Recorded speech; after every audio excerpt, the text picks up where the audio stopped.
Okay, welcome to ScrumCon 2021 online. We normally hold this convention in a physical space in the suburbs of Washington, D.C., and we will again in 2022. So watch our site, scrumcon.com, and our Facebook page for any updates that we will post there about the next convention, where hopefully we'll all get to play around the same table and see each other face to face.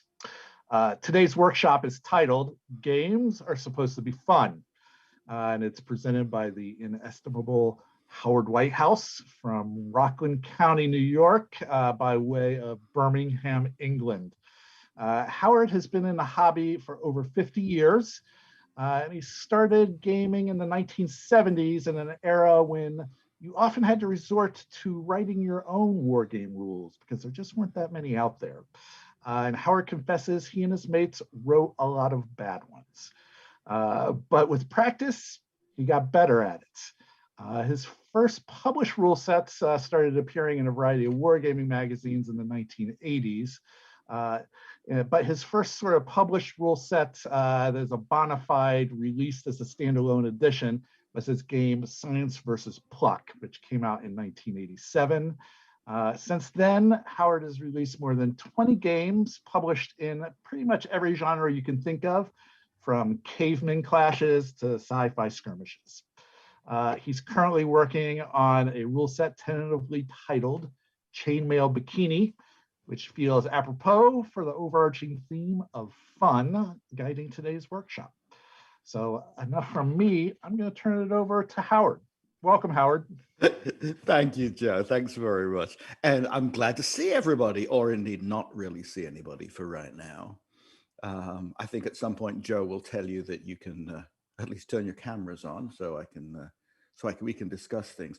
But first of all, let's just have some basic stuff. As I said, I have been designing games pretty much since I started wargaming. I remember when I was probably 12, my friend Bill Powell, who's been my friend since I was 11, found a book by a fellow called Donald Featherston at the library. And it turned out that rather than just simply throwing pencil erasers at plastic figures, there were actual rules with dice and measuring things, which was a massive leap forward. And we fiddled around with. I mean, there was an understanding at that time that writing your own rules was not just something you could do, but something you were almost supposed to do. Featherston gave his rules, but it wasn't so much, these are the rules you should use, as this is what I've come up with. And he would also have sort of bits of other people's rules in his books. And so that was sort of an understanding that designing your own games was the thing to do. And our first games were, of course, absolutely terrible. Just awful. But we worked on it until they sort of moved into the realms of being mediocre. Wargames rules in the 70s. I don't know who those of you who've been around this hobby a long time tended to be very simulationist, by which I mean they were complicated for no good reason beyond trying to persuade ourselves that we were engaged in a serious business rather than just playing with toy soldiers. I actually came to the view at some point that if we regarded it as playing with toy soldiers, it was probably a smart move. Certainly, the people who Featherston had been he'd served in the 8th Army in North Africa and Italy, and he did not regard it as being kind of a simulation of anything really. That it was just fun with toy soldiers, and you tried to get the results that seemed plausible, but you didn't convince yourself that it was a scientific exercise. So anyway, that's sort of where I came from, and from some point in the 80s, it's like, okay, I'm not having fun with these games. I'm going to a club and I'm getting a bit of a headache, and there's a lot of arithmetic, not necessarily complicated arithmetic, but it's sort of like like those of us who have ever tried to reconcile a checkbook, something we tend not to do so much anymore. But it was simple, but my God, it's boring. And so we didn't want to do that. The phrase "games are supposed to be fun" I have used the last few years with my friend Roderick Robertson. We have a tiny but beautifully formed little company called Pulp Action Library, which I think links are provided. And yeah, it's that's a very sort of a philosophical thing. I don't claim that my idea of fun is everybody's idea of fun. We all have different ideas of fun, and I'm going to ask you in a minute to tell me your idea of fun. Um, and I think it's valid. You know, I have a friend that have many different concepts. Some people are very much into historical accuracy. Some people just like to roll huge numbers of dice. Um, some of my games could be characterized as sort of mass improv comedy with model soldiers. But I have a friend who is a very sort of neat individual. You know, if they still had pocket protectors, he would wear one. And he likes detailed naval games with a lot of kind of accounting of hits and damage and stuff. And I watch him play with his group, and clearly, you know, everybody's really enjoying themselves. So that is fun to them. Um, can I ask anybody, Joe? I hope this is okay. If you can turn yourselves, if you can put on your cameras and unmute, I'll let you unmute, and I'll ask some people what their idea of fun is. Is that okay, Joe? Absolutely, please. It's your show. Okay. I just want to make sure that we didn't blow the technology and steam would come out or anything. Seeing some people.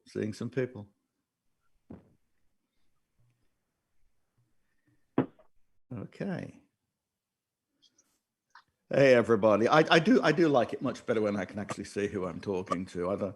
Otherwise, I sort of feel that they may have snuck out, giggling while I sort of spend time sort of chattering to myself.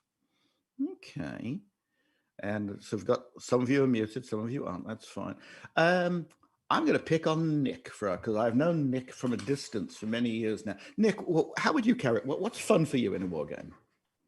Well, I tend to like historical scenarios best, but I found that if you follow them slavishly, they're not much fun. So I'm open to tips. You know, I just ran Cologne last week using your Gentleman's War rules, and the card play really made that a lot less predictable and a lot more fun. And the Jacobites actually won, so that was a really fun game. So taking historical setup, but somehow making the mechanics more fun. Right. Because again, a lot of historical battles, the results are fairly predictable in advance because, you know, it's like one side showed up expecting to win and the other side wasn't able to do much about it, which is a dull game. Roy, how about you? What's fun for you? Well, I'm also interested in historical scenarios, and I design them. Ones in where both sides have a chance of achieving some kind of victory. And the phrase I like to use is achieving something of military value. Doesn't necessarily mean being able to defeat the force or hold the terrain. An example is a scenario I ran where historically the force that lost retreated so precipitously they left all their rifles, munitions behind. So in the game, there's no chance they're going to be able to. There's a small chance, but almost no chance they're actually going to hold these two hills. But what can happen is that historically you could slow the Germans down and can have an orderly retreat where you have your rifles and the rest of that. Those are things I'm interested in. I guess the best way I would sum it up is I'm interested in solving tactical problems, difficult problems or puzzles in real time. A way a player once described one of my games, which captured exactly what I was looking for. He said, because they are difficult, they are complicated. He said, that was the most fun headache I've ever had. Okay. All right. You should find a way of making that slogan popular. Exactly. At the very least, a t-shirt. Okay. Looking around, Will, we've not met, but what's fun for you? Sure. Well, first off, thanks for agreeing to join the Scrum. I can't even speak correctly on my Saturday, but thanks for running this, Howard, and having a chance to kind of share some of your accumulated thoughts and wisdom of writing so many rules over the years. I come into wargaming kind of sideways in some ways, in so much as I'm a big narrative player. I enjoy, my background's kind of in RPGs, but over the years, my fascination with history has also kind of driven me in and towards tabletop miniature wargaming as well. And so right now I'm working on writing and playtesting a set of narrative historic based rules, and so I like being able to tell a story in the actions of the table, and that's really where I find my enjoyment, more so than some of the tactical problem solving that Roy and so many other wargamers kind of enjoy at that larger scale, or kind of theory of war. I'm more in the storytelling side of things. Okay, good. That's interesting. That's interesting. My old friend Joey, who I have actually done one of these workshops with on one occasion. You're muted right now, but I'm interested in what's fun for you. I love the science. I love the science fiction and fantasy element that we can bring to a table. I kind of like the drama of making cool worlds and like almost little dramatic setups. And I'm with Will, and I really enjoy telling stories with miniatures and just almost kind of putting on like getting your friends together and having almost a drama on the tabletop, as it were. So I like things a little mechanically simple. I simple mechanics, and then probably heaps of rules piled on that. But so where the world's easy to manage, but the people in the world have more complexity. Okay, so that's my fun. Okay, sure. Now is it Ulysses? Am I pronouncing it right? Yes, actually, very, very well. Thank you. So what I find fun is interaction. I think that we all kind of sit down at the table to speak with another human being, and kind of work out, Roy talked about problem solving, and then Will talked about narrative players, and then Joe talked about sci-fi fantasy elements. We're all here to either create a world together, roll some dice, and use the mechanics. And so I find it fun to meet new people and play games that require decisions that force you to interact with your player. Am I going to do this because of X action? Will that force you to do this? This little gamesmanship. But it's truly community and player interaction that gets me on the war table every time. I like what you said about decisions as well. I'm going to scribble that down, because that's a crucial word. Yeah. Okay. Thomas, what about you, sir? Oh, me? Well, I got two things. One, I do like the narrative role playing for tabletop gaming, but also when I was younger, I used to actually like to do the what ifs. I'd get my little British soldiers out, my German soldiers, and make up, try to figure out how things could have gone different in the battle. So it's a little bit is problem solving, and some of it is fantasy. I kind of like to go both ways. Depends who I play with. I have a few friends that like to do different things, so I always try to go with the audience I'm in. Good point. Excellent point. Yeah. A group that I was in the 90s, the rule was that we always played at the same place. We had a hall that we had for available to us, but we would take turns, the regular members, so that 1 week I'd be running something, and next week somebody else would, we would more or less take turns in what it was we liked. So that sometimes I would be playing World War I naval game, which really, it's not really my thing, but it was somebody's choice, and he at least offered a game that wasn't too much of a headache for me. Not a fun headache, but a headache. He was made sure that it wasn't that way. So yeah, it's important to you need to get along with your peers. We need to play well with others. Yeah, I agree. Now I'm going to guess your name is pronounced something like Tahan, but I could be wildly wrong. No, that's perfect. That's the best pronunciation I've heard for first timers. So spot on. Just to echo what Joey and Will and Ulysses said. Yeah, I'd consider myself a more narrative player. I think like any game that has mechanics that really help you create like more of a story on a table is a lot more fun. And those are the games that ultimately I remember the most. You know, out of like the hundreds, if not thousands of tabletop games, like the ones that stick out in my head the most are like the wacky situations, the ones where like something really narrative happened that we still talk about years later, you know, as ridiculous as it could be. And, you know, and I think that's a problem nowadays is a lot of people, they hate wild randomness in games, but that's something I love a lot because when something pretty stupid happens, you're going to remember it forever. You're like, oh, I lost that game because I rolled a 1 and my dude killed himself somehow. So yeah, those are very fun for me. The game where my hero fell off a roof and broke a leg. Yeah, exactly. Everything was going great till he broke a leg. Yeah. I agree. Mark, what about you? Oh, hi. Thank you for running this. I apologize if you hear a little bit of noise in the faint background. I have 2 small kids and it's virtually impossible for me to find a completely quiet place. So I agree with everybody that's talked about narrative role-playing type scenarios on the tabletop. I'm also a fan of the weird stuff.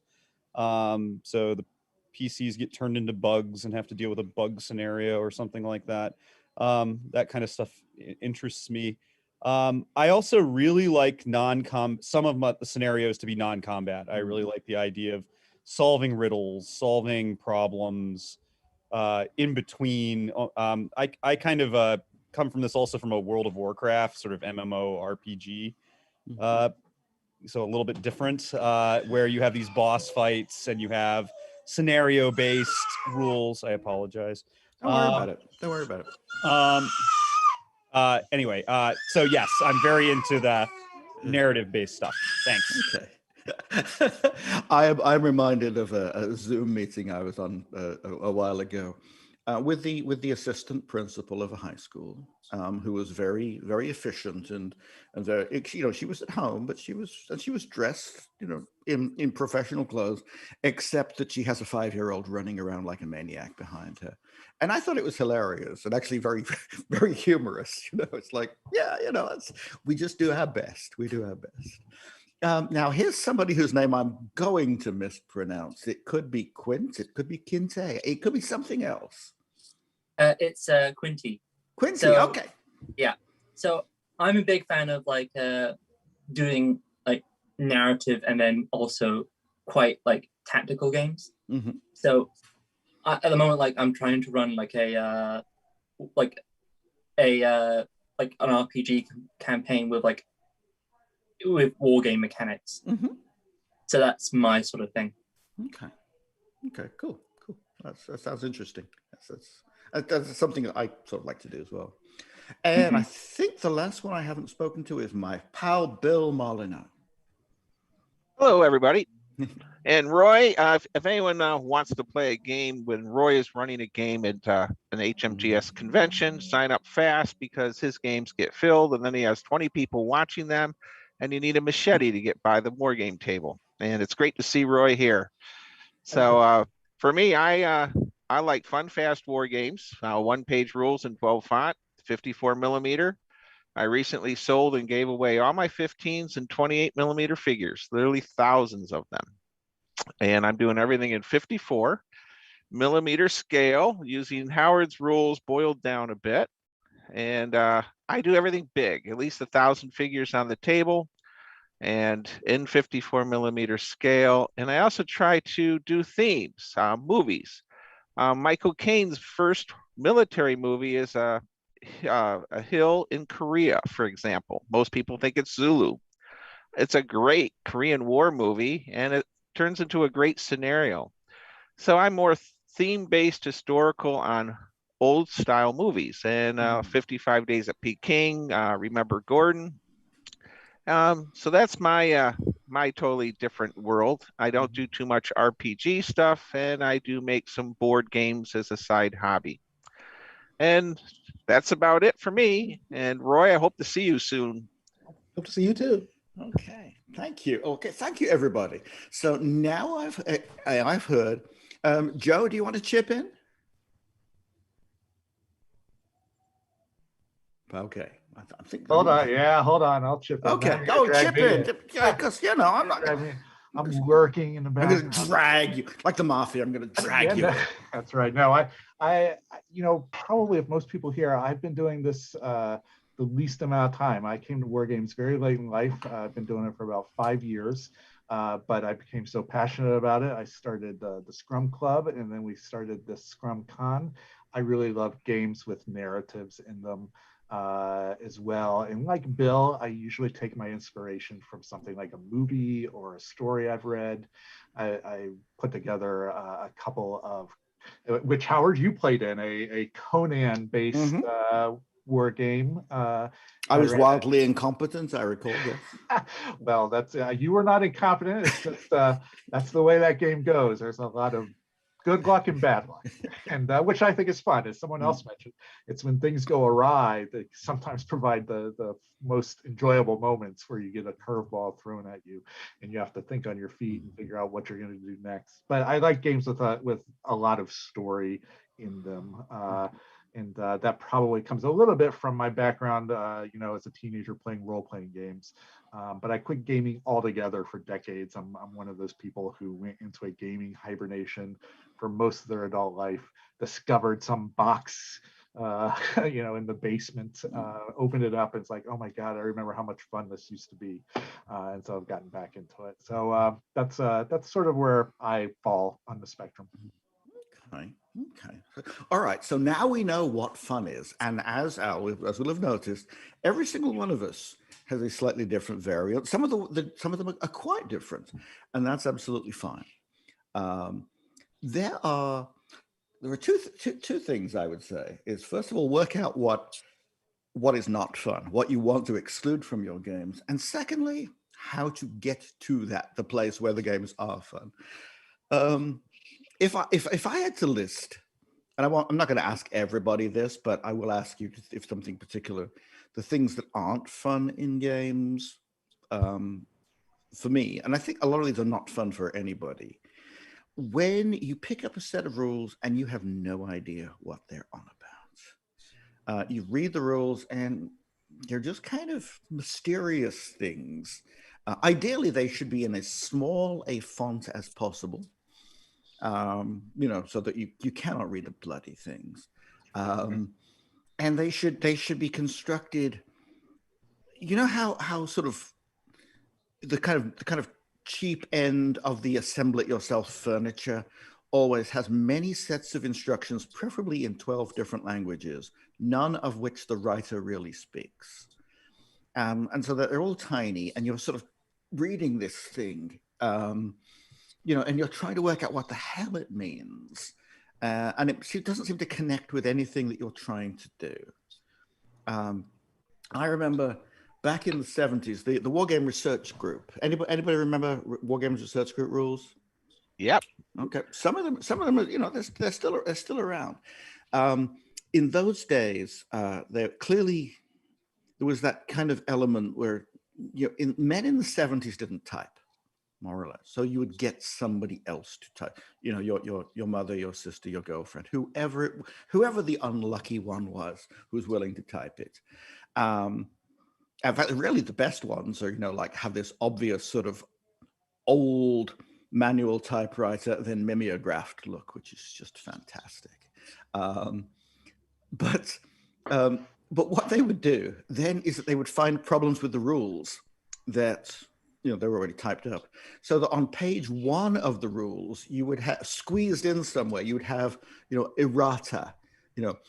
So the first thing that you get is what's wrong with these rules, and they would usually be things that they would say sentences like the rules themselves would say it would have sort of provisos like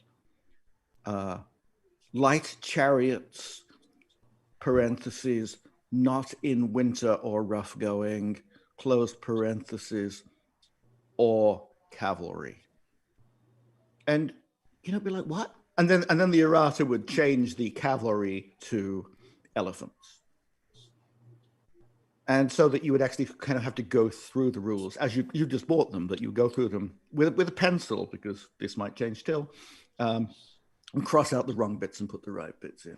So that this was not welcoming. I am going to suggest to you that, and obviously we live in a different technology today. We don't have to do any of that, but this was kind of like, we are setting up a barrier to people playing just simply from, you open the rules and you don't know what's going on. I frequently have played rules best when somebody who knows them has taught them to me, because they have done the hard work. Okay.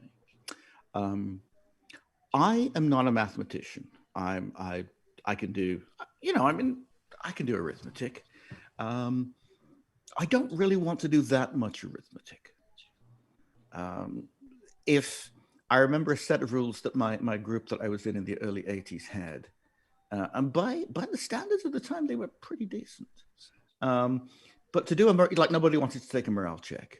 Nobody, it's like we'll avoid morale checks if we can, because you basically needed a notepad to write down the pluses and minuses. And there would be things like enemy to flank within 6 inches, which sounds okay because if you're being threatened, but actually it just meant any enemy unit that is 1/4 of an inch behind a line from your flank, no matter what they were doing.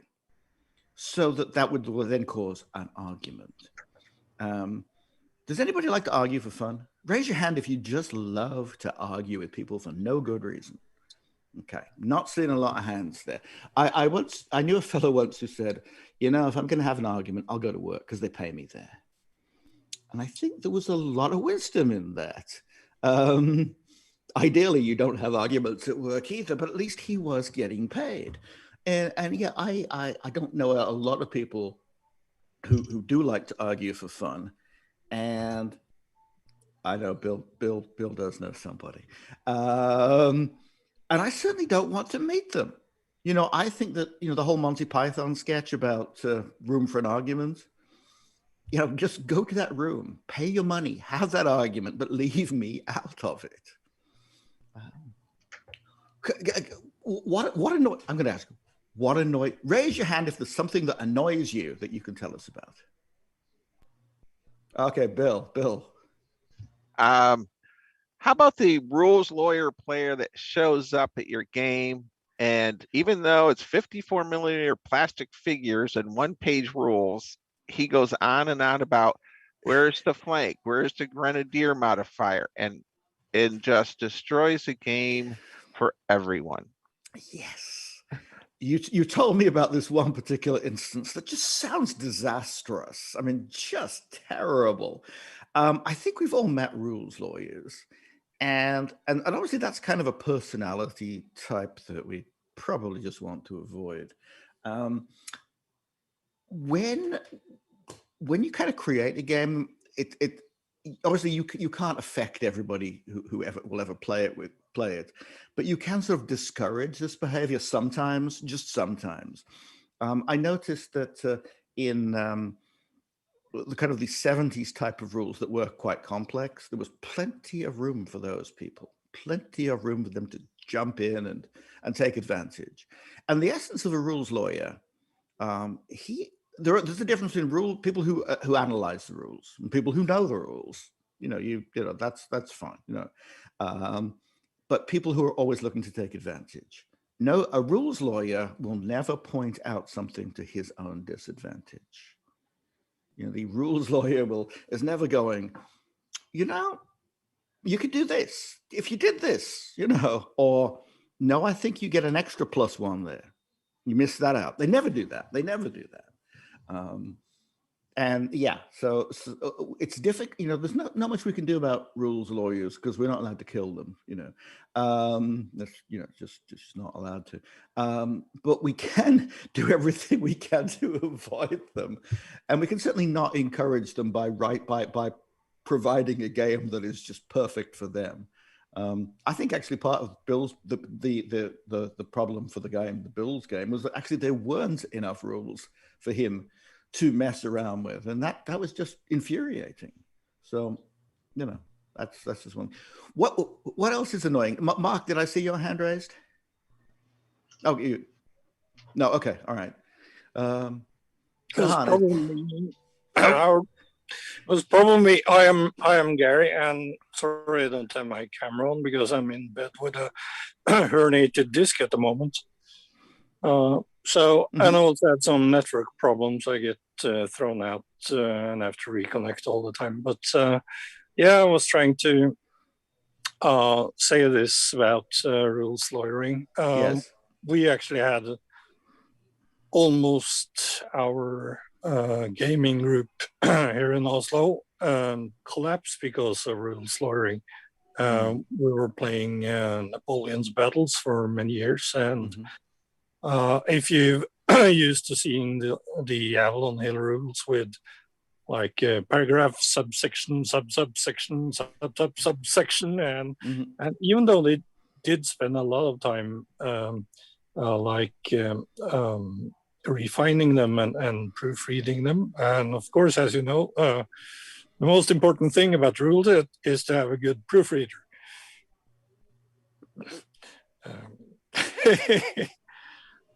You know, I was the proofreader for Gentleman's War, if you remember. I do. Yeah. So, so that's why I'm a big fan of Sam Mustafa's rules, because he's very good at writing things that aren't ambiguous. So there's not really much scope for arguing, and that saves a lot of problems during games.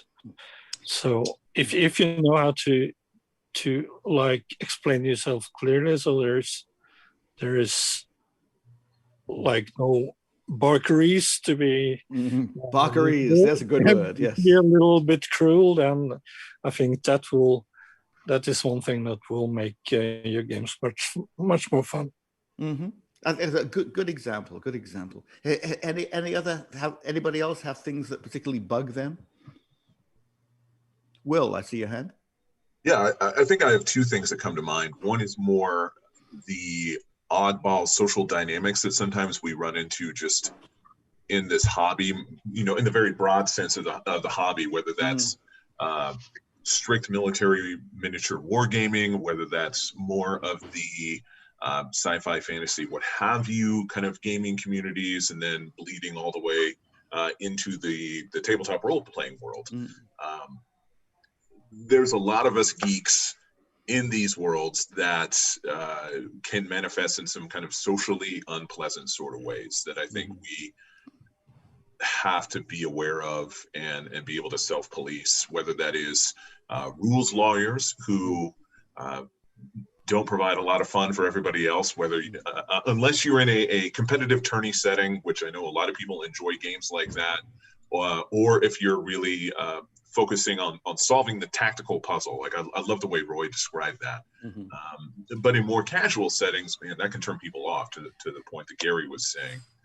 Secondly, the thing that I don't find particularly fun personally, again, going back to kind of my narrative bent on things, is as a grown adult, like all of us here on this call, I don't have a lot of just mental bandwidth to develop intensive system mastery of rules, nor am I interested in that sort of requirement to fully appreciate and enjoy a game. And so I've dipped my toes recently for the first time since high school 20 years ago back into Games Workshop stuff recently, because I have some other friends who have also started to dip their toes back, and it's been overwhelming to develop the system mastery of all the edge cases.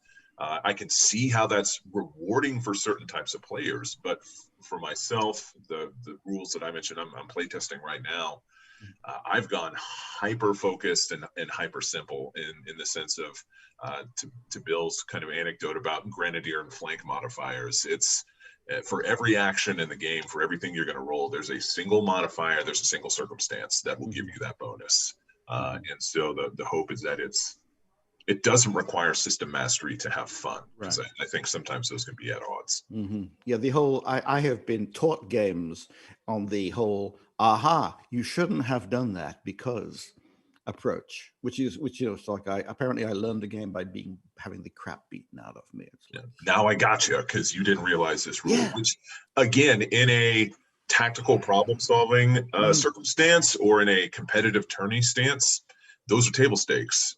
I appreciate that deeply. It's just not usually the sort of game that if I was going to organize and run something that appeals to me personally most often.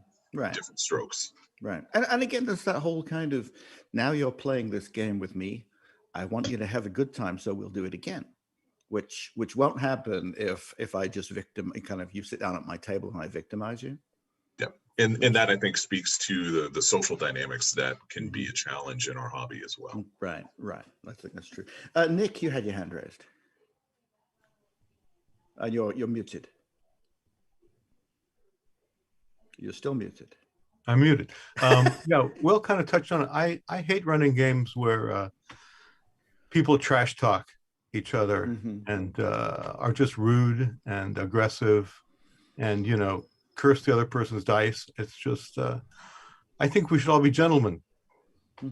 And that really turns me off when I run into people who aren't. And I don't know.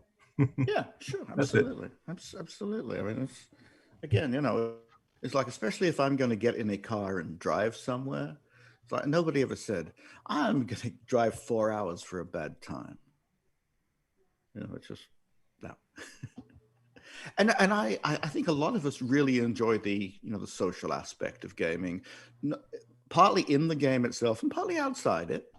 I know that if I go to a convention in particular, I'm looking for a chance to meet friends from, a distance that maybe I only see once, twice, 3 times a year. So I don't go there to argue with them or to fuss over, somebody said in the game, sort of, does a quarter of an inch matter? Generally speaking, I think it doesn't. And because we're not, we're not building a bridge here, in which case I think a quarter inch probably does matter. But, we're playing games with toy soldiers and, can I quite reach you? Can I quite reach you? There's a story about Brigadier Peter Young, who's one of the pioneers. He's before my time. But just in case you thought that I had been around forever.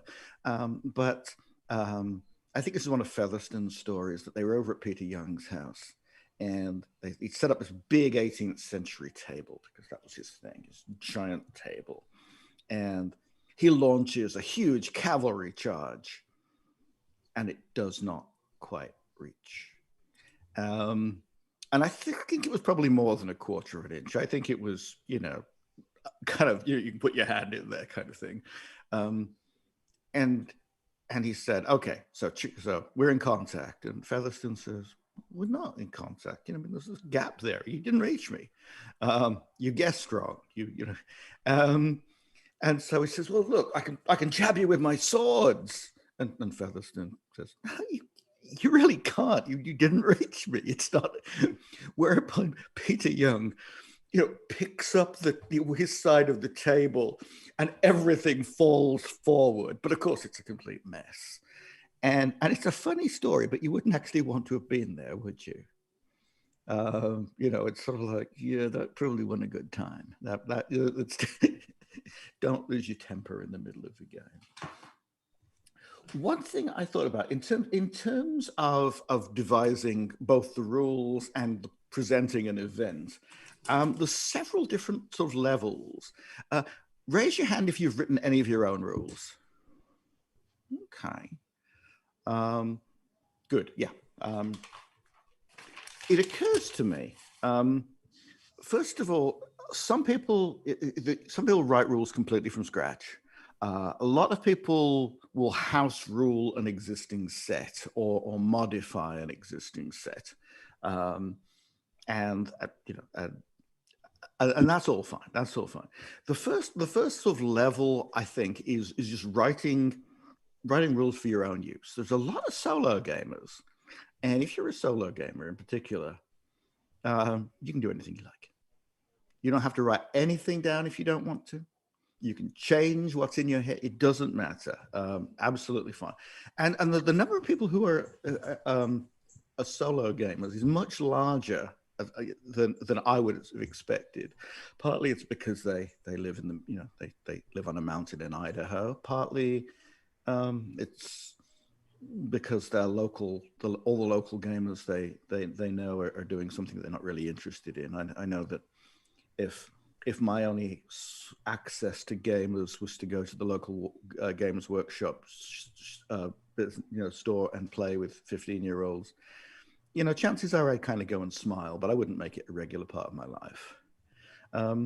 Some people actually just like, you'll set up a table somewhere, you'll come back, you'll have a tactical problem, you'll play it, you'll go and have dinner, you'll come back tomorrow morning, you'll hope the cat didn't knock everything down, but they enjoy solo gaming, and that's great.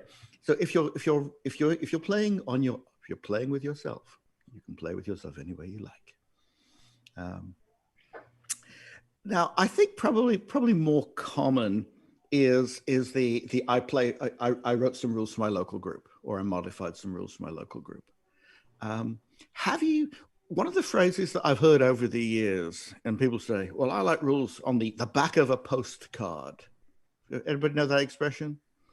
As if that was the main purpose for postcards, which could be. But what they really mean is they're writing kind of the quick reference sheet. If it was a full-fledged set of rules, it would be the quick reference sheet. So it's not because there's no explanation of anything. For instance, if I'm writing a back of the, I frequently start out, I'll just start with just a piece of paper and just start scribbling. So let's say I decide that infantry can move 6 inches in line, 9 inches in column, and they can charge, roll d6 inches. So slightly random. Okay. Now, if I could write this down for myself, and I probably won't even write infantry, I'll write inf 6 ln 9 col plus d6 charge, d6 cha. So it will be a tiny little line. Whereas if I present that to you in a published set of rules, experienced wargamers will probably understand it. But if you were just sort of picking this up and going, this game looks interesting, you would have no idea what I wrote. So on your back of the postcard is very much a sort of a quick reference sheet. It has no explanation, no examples,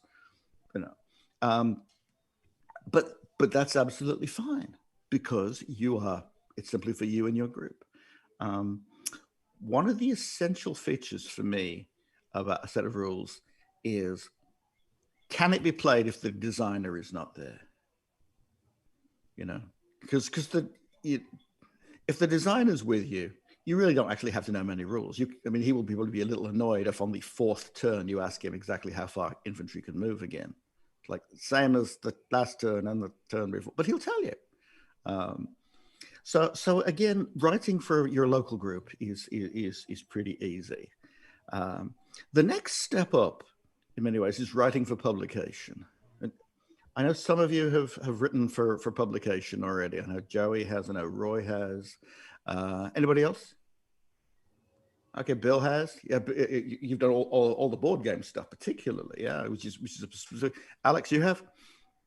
Okay, writing for publication. Quinty, you were sort of doing something that. Sort of. Okay. It's complicated. It's complicated. Correct. Yeah, I'm in the throes of my first published game right now, and so it's uncharted waters. Right. See, and this is actually a big leap from the I wrote it for my group and I'll be there and everybody knows that inf 6 ln means infantry can move 6 inches in line, and that you come to an obstacle, it's half speed, double distance, or whatever you want to call it. Okay, so that's it. This is a big step where you're actually having to explain it to a broader group, and I think it's probably a little easier if you're actually doing something relatively arcane where where all your readers will know what you mean. I think the whole sort of war games research group thing was traditionally sort of aimed at existing wargamers who knew this sort of odd jargon. They were still pretty incomprehensible, but at least they weren't aiming at sort of a very broad audience. What we are essentially doing is we are taking these inanimate objects, these little figurines, and pretending that they are animate. We are pretending that they move, shoot, are brave, or are not. And so we have to do that in sort of odd little, which is a very weird thing to do. I mean, it's just a very strange thing that we should be doing, and yet we are. You know, for instance, if I write novels as well, if I write, he walked up the hill, we kind of know what that means, and that's all I need. That's right. He walked, and when he got to the top, he looked at the sunset, or whatever it is. You know, to do that as a set of war games rules, it's sort of like, okay, he walked 6 inches at a time, disordered because he's up a hill, and it's that kind. We've decided it's that kind of hill, and rallied disorder markers when he reached the summit. I mean, that's basically what we're saying. Which is all a little odd, you know. I have never, if I walk up a hill, I don't sort of divide it into, unless it's, you know, I get tired, obviously, but I don't sort of stop every 100 yards and go, that's another 6 inches knocked off. I'll wait until it's my turn again. But that's what we're doing. And I'm not criticizing, I'm just saying that that's just sort of the fundamentals here. So we're approaching this, you know, these actions of people with model soldiers, and we're sort of dividing it up in an odd way, and it becomes hard to it's actually describing that in a way that is reasonably clear isn't the easiest thing in the world, because there's always these bloody exceptions. You know? And if I may ask a question or make an observation. Sure. Professionally, I'm what's called a user experience strategist, which is basically just a fancy tech job of saying, hey, we want to make the websites and the apps you use understandable and easy to use. And so the idea of usability is a big part of what I do in my 9 to 5. And I find that the questions I ask professionally translate really well into what I'm learning about running blind playtests with what I'm working on right now. And what you're speaking to, how we describe stuff in what we're writing in the rules, that we're expecting people who are not our immediate friends or people in a club we play with or our local gaming store. That idea of can they understand it, or are they interpreting my intent correctly? People are weird, and I find I've been surprised every time I've sent out a play test or run a play test myself of how people are reading and interpreting things. Right, and I love what you say about blind play tests. If you can send out your rules as they develop to people who, you know, ideally, you know, you may not know them at all, but certainly if they're playing with people that you're not there, if they can play it, it's good.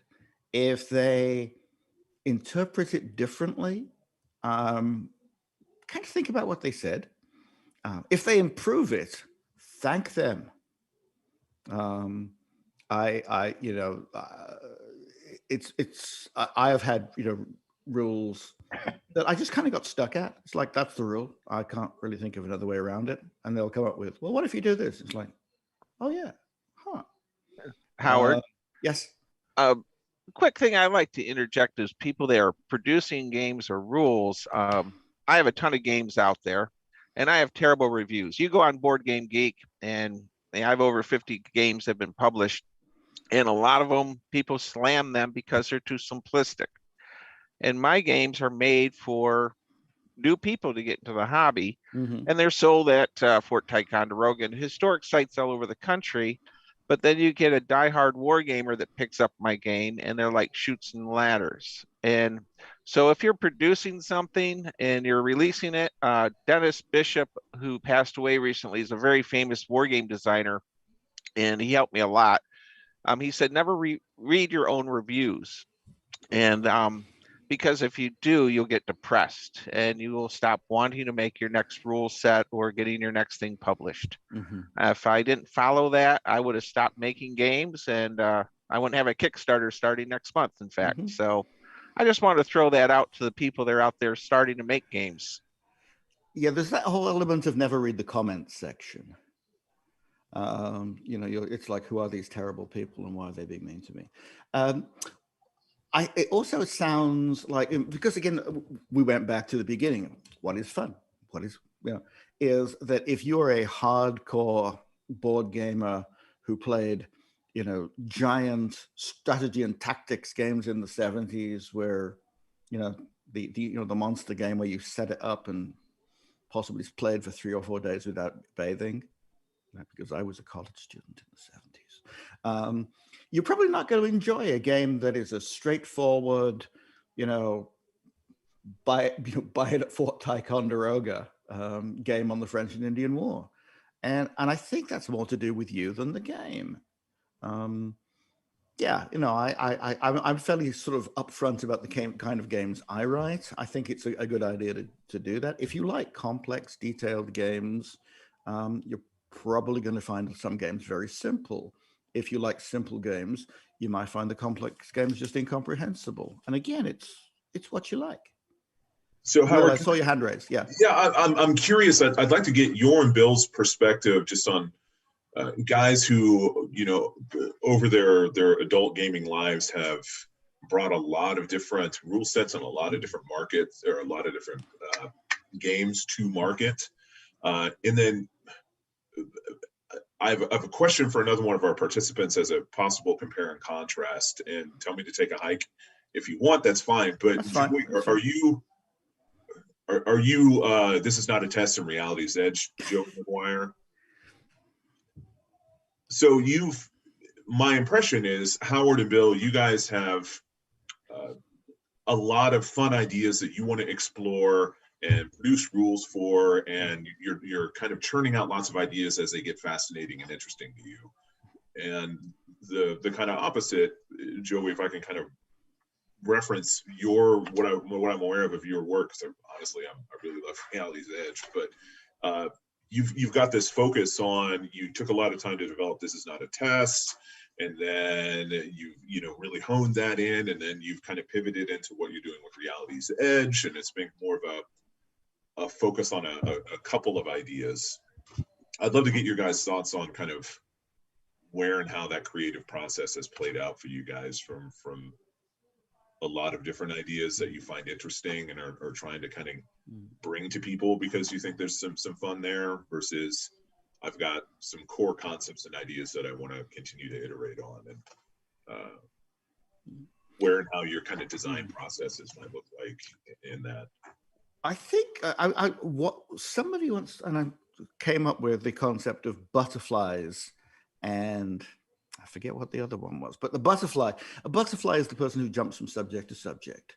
They're fascinated by lots of different things, and they will explore them. And if they're creative, they'll come up with good ideas, but then they may go on to something else, and they may come back. And I'm definitely a butterfly. The others, and I forget what the comparison was, folks who have a real focus, and it's not necessarily a lifetime's work, but it's like, this is my thing, and I want to explore this in great depth. And so that they will come to the same subject or subjects over and over, maybe from different angles. And I think equally valid. As a butterfly, I do admire those people. They stick with things. I sometimes flit off in some other direction. But I'm not one of them. So I think that both are valid. It's kind of a choice and also a personality type thing. Well, I'd like to comment that for me, I'm a French Indian War reenactor, and I have, I think, 56 different French Indian War board games that have been published, and so I'm not so much a butterfly as Howard, because I've got tunnel vision on my what I produce and develop. However, I do have the new campaigns, the Wizard of Oz game coming out, which people are like, what the heck? I made a Wizard of Oz board game. It'll be out next month, but it's been very hard to work outside of my comfort zone of the French Indian War time period. So unlike Howard, I just got out of my cocoon this past month. So two different types of designers and visions. What about you, Joey, seeing as Will was particularly asking? It's funny. it looks like I'm hyper focused, but I like to think of it like I'm a city stuck in a desert that desperately needs supplies, and I send 10 trucks out, and I don't know where 8 of them are at any one time, but the 2 that have landed are the games that I've published. And there's always things going on in the background, and I'm always, I like most of the people here probably have like either a notebook or a Word document full of 30 ideas, and you're probably tinkering on 5 at a time. And just my writing, my writing style is like, this is not a test, took me 3 years to write. That was from, okay, I want to do a post-apocalyptic game. What's that going to look like? And that was just me adding, honing, chiseling the marble till the sculpt came out. That, so like it took me a very long time to get it to where I was like, okay, this is a game now. This is a game I'm happy with.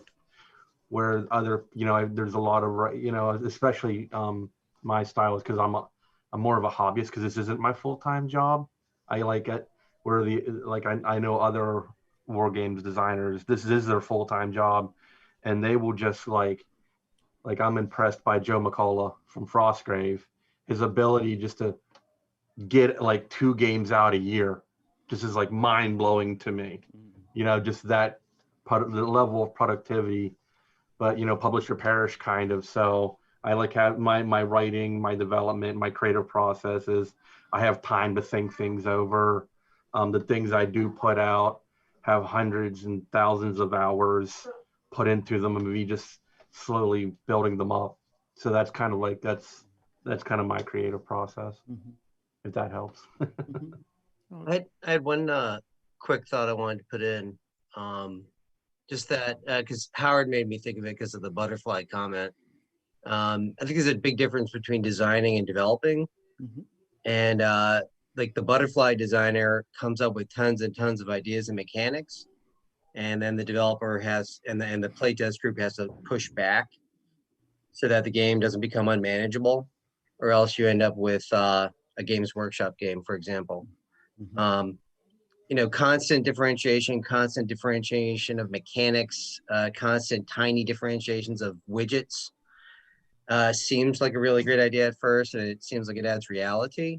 But in fact, it actually adds unreality, because it's very rare that in real life, which is what most games are based on, even if it's 40K or something like that.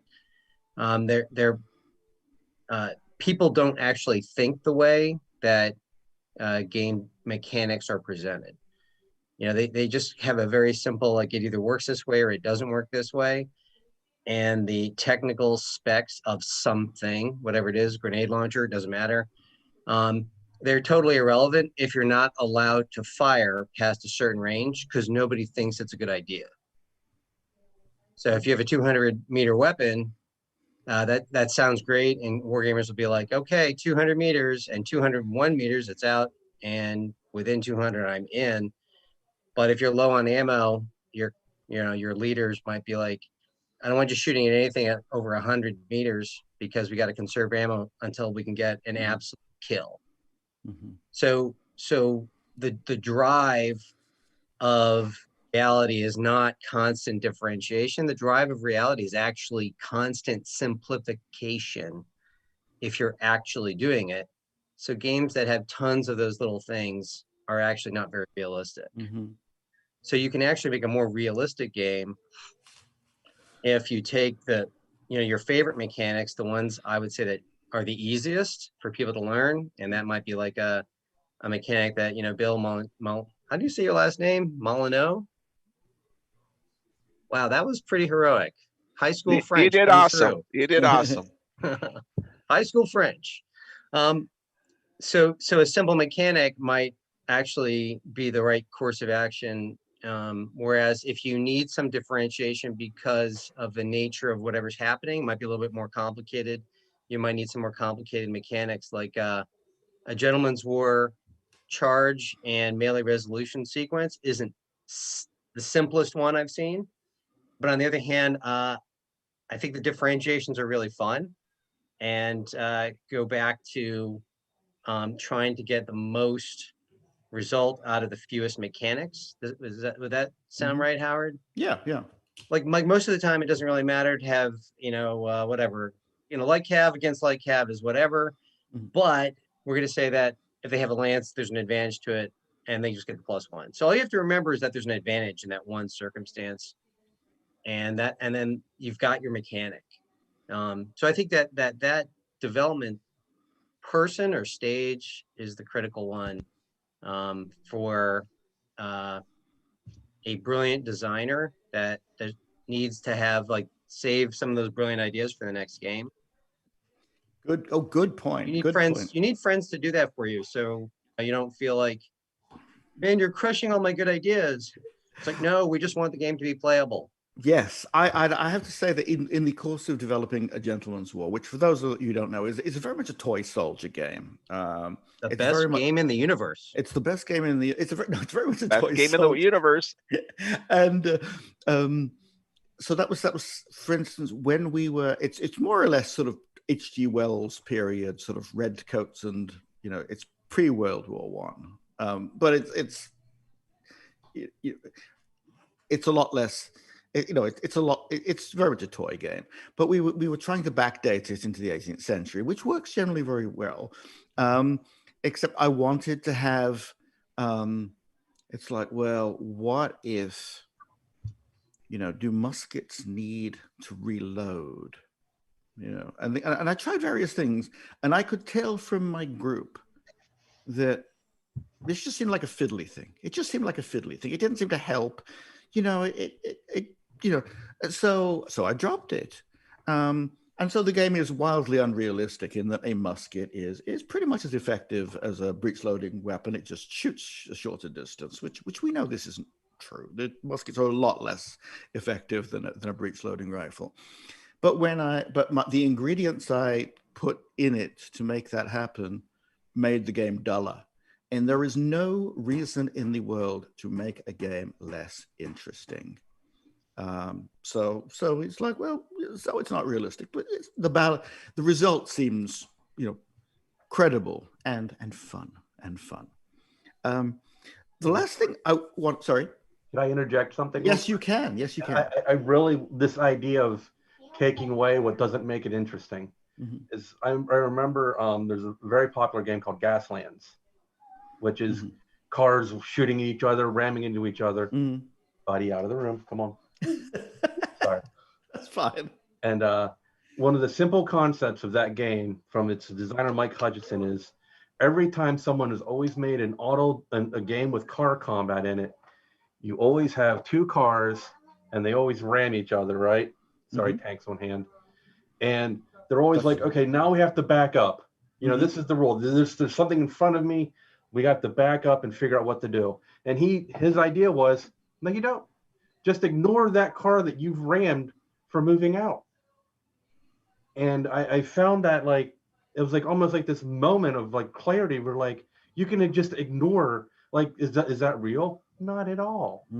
But just think of the cinematic nature of that game where you, instead of okay, I've got to back up an inch around you and try to figure out all this crazy backing up mechanics. It's like, just drive forward and act like that car isn't there. And I'm waiting for my future aha moments of clarity for designing games where you just ignore it and move on, because we're here to have fun and shoot each other and not worry about how we're trying to make it as realistic as possible. So okay. It also sounds a great deal like driving in New Jersey. So that's well done. Well done. Can I move on to my next? I did make notes. Writing for publication is one thing. It does involve a lot of, as Gary said, about proofreading. Putting in examples is a good thing, just to make things as clear as possible. I'm very lucky in that I have a friend, Roderick Robertson, who we've never actually met. He lives out by Yosemite in California, and I don't.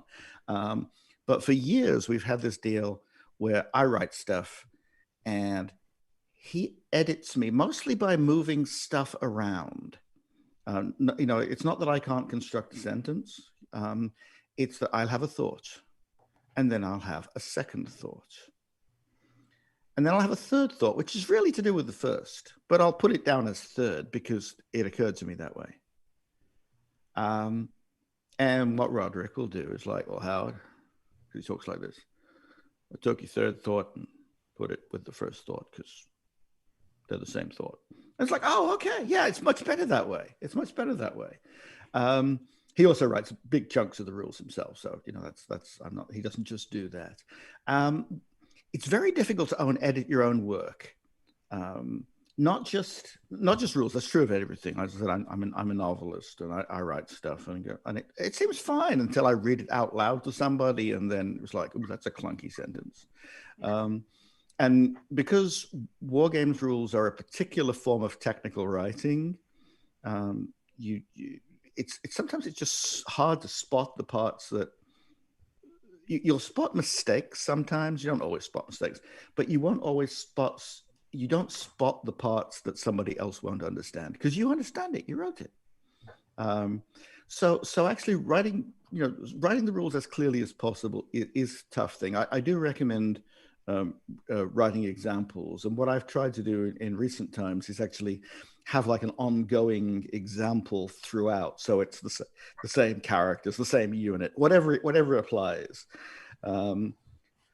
To sort of describe the game as we go along. It's still not 100% perfect, but at least it helps. And you do need to proofread that because more than once I have had the examples in, then changed the rule without changing the examples.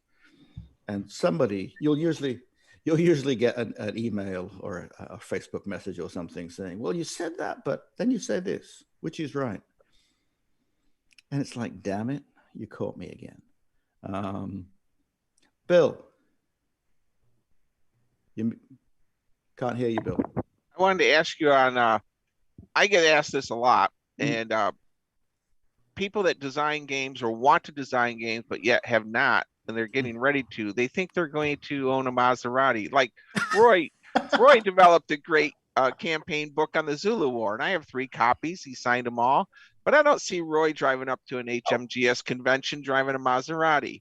And I'm amazed how many people will come to me and say, how much money do you make making all these games? And I think you need to hit that point because if I was making money, I wouldn't be selling Cheerios for my regular job still. I think the best comment I've ever heard on that was from a game publisher who I'll just leave as nameless, but like prolific game publisher. And he said the best way to make a small fortune in the hobby industry is to start with a large fortune. Yes. Yes. Right. I think he took that from somebody else. I'm not saying it's original, but obviously it kind of stuck on his mind. I have Howard, heard that thing. Howard, how is the Maserati, by the way? Well, I loaned it to Roy. So how's it doing for you? And I've passed it on to another war game designer. Oh, okay. Yeah. There's one Maserati. There's one Maserati, and we just take turns with it. And also, it's a Corgi Maserati. It's like 1/43rd scale. And it's all, again, I was talking from Billy's point, but it's when you design these games, it's publish games, it really is a labor of love. Mm-hmm. When I was publishing my Herrero book, there's a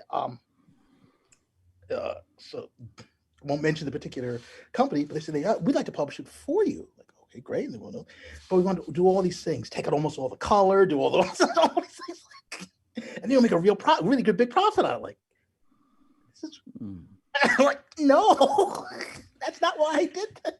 No, and in fact, one thing I would also say is that I'd been publishing rules since the late 80s. And at that point, it was actually it was harder to get things published. The actual technical aspects of it were harder. And there weren't that many rules around. So when we did Science versus Pluck in 1987, which was done by Peter Dennis, whose illustrations you've probably seen in all kinds of places. Peter's a lovely guy. But he published that and 2 or 3 other sets of rules. And it was the 80s, so that it was like, fold over sheets with, stapled cardboard, and the illustrations were all essentially, I photocopied this from a book and I glued it in. Cut and paste meant cut and paste. And so but I think it probably sold 700 copies, something like that. And this is a game about fairly specifically about the Sudan Wars. It's not a, nobody ever said the Sudan Wars is going to be big, I tell you. So because at that time there weren't that many sets of rules around. Whereas these days, there are 1 billion sets of rules. There are 1 million free sets of rules. And I'll get on to free sets a little bit later. But so that actually, if you have a perfectly good set of rules, you may be selling 100, 200 copies tops. You may have a set of rules that sells 9 copies. Yeah, it's just how it is. It's just, especially if you are not, if you're not Warlord Games.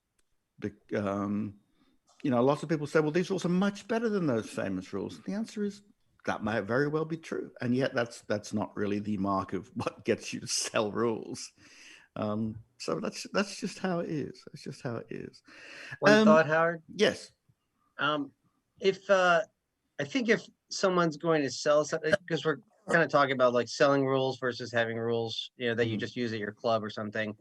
I know one of my pet peeves and a lot of my friends is when people charge for rules that actually aren't finished. I think if you're gonna sell a set of rules, it doesn't matter what the price is. You want to sell a rule for $10, $12 seems to be the magic number on War Game Vault. Just make sure everything that's supposed to be in it is in it.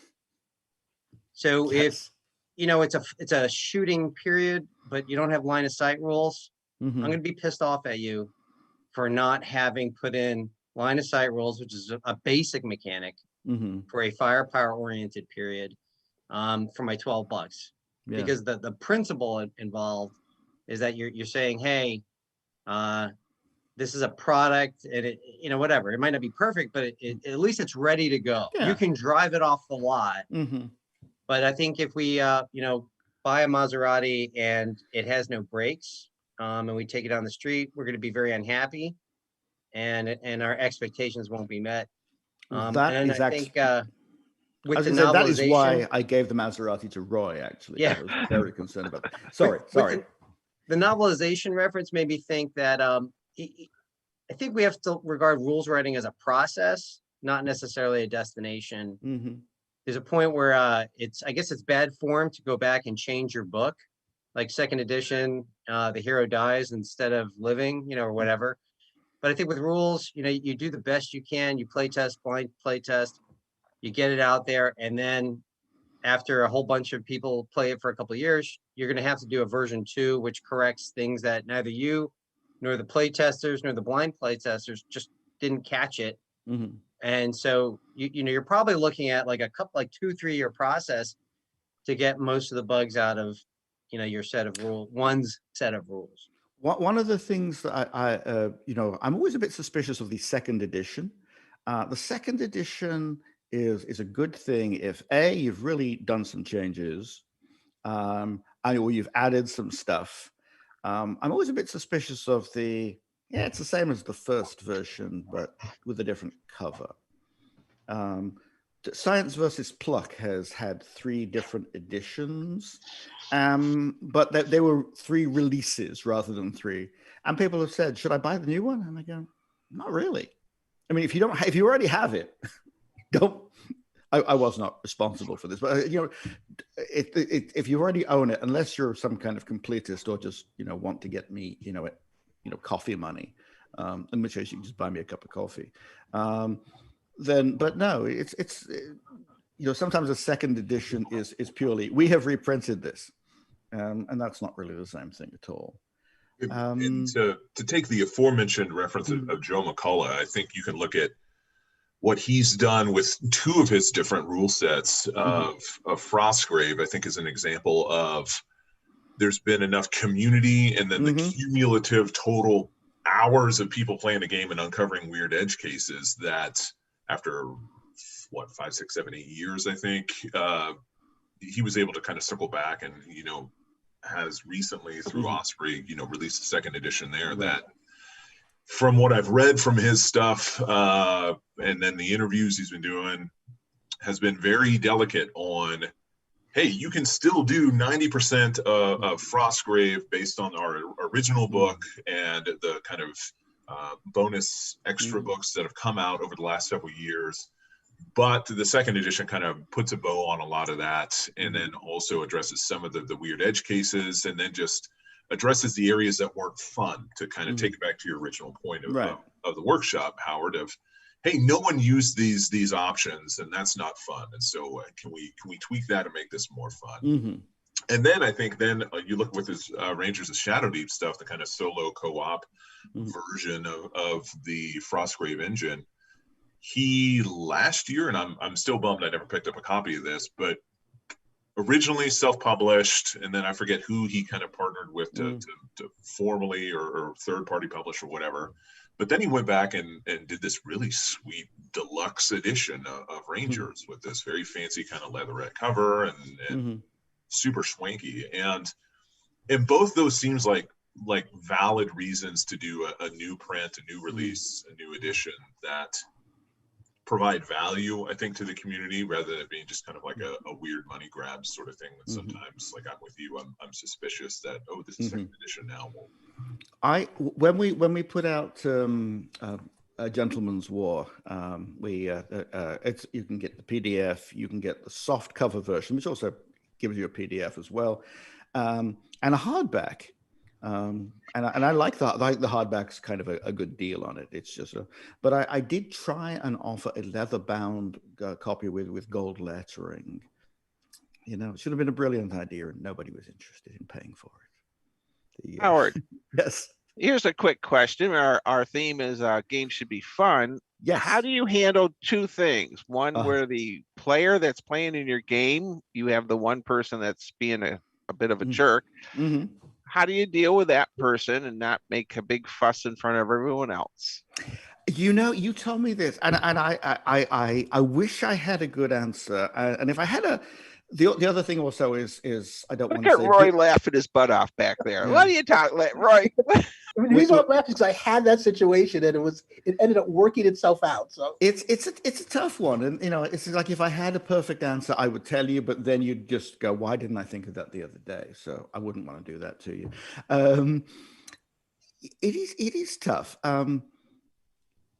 You know, I think trying to kind of get sometimes, you know, you never want to embarrass anybody, and you never want to unless they are just kind of an astonishing jerk. You know, you don't want to confront them at the table. I remember once, and this was years ago, and it was a kid who was probably 15, and he was the organizer's son, and I think he felt privileged by being the organizer's son. But he we were in this game of Slimies and Limeys, I think it was, very sort of simple and amiable pirate game, you know, not a game that you would, you know, you'd get into an argument about, because, you know, we understand it's about pirates, yo ho ho. And this kid was just obnoxious. And the game master, who's an older guy who's kind of got a certain amount of authority to him, was kind of getting annoyed, but, you know, it hadn't really. And then one of the players, who was somebody's mom, I mean, she was clearly, you know, a mom who'd joined in. And I think those are people that you really kind of have to be nice to. And this kid, I forget what he said to her, but it was completely inappropriate.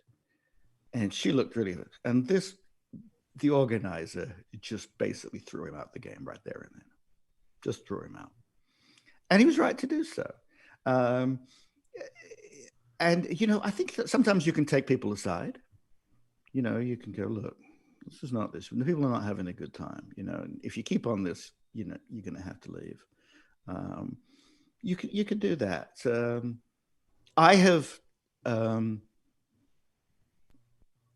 had players killed. I mean, not actually killed, but you know, it's kind of like, you know, you'll be out of this game because, you know, your command has been amazingly defeated. You know, possibly by the lightning storm that only affected your unit, you know, or the random bullet that took your general out, or whatever. I've actually had one particular player who was so obnoxious that his own team took him out. We played like an Indiana Jones adventure, and they come to the bridge across the gorge, And I said, and I said, what are you going to do? He says, I'm going to go across the bridge. I'm going to lead the group across the bridge. And so I was one of those very much kind of a mixture of miniatures and role playing. And so I said to the next guy, what are you going to do? He says, I'm going to pull out my machete and cut the bridge. And everybody else got to go, because they've agreed on this. And so the annoying kid says to me, well, can he do that? And I said, well, I think he just did.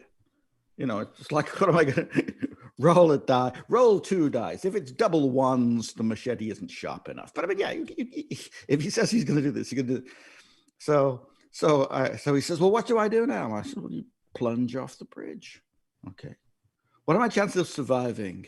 Whereupon I reach into my box and start pulling out plastic crocodile.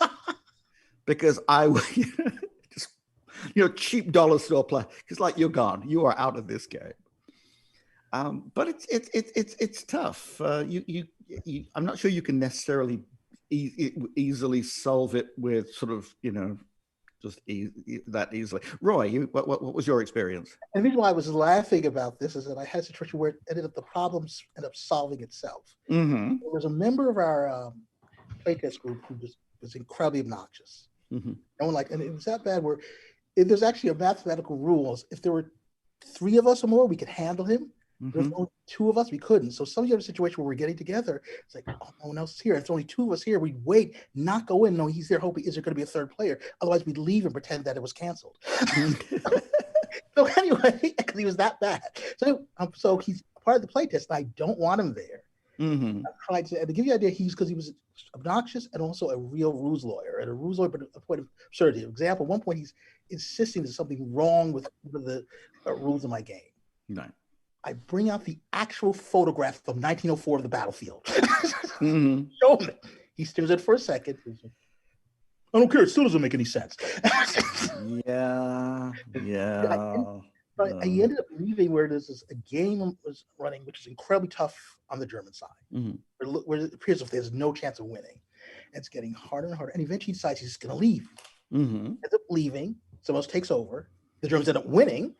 And it solved the problem. I told you 2 things. That with people like that, what you want to do is enforce the rules. 2 mm-hmm. things. Enforce the rules, obviously in terms of the rules of the game, but also enforce the rules of proper behavior.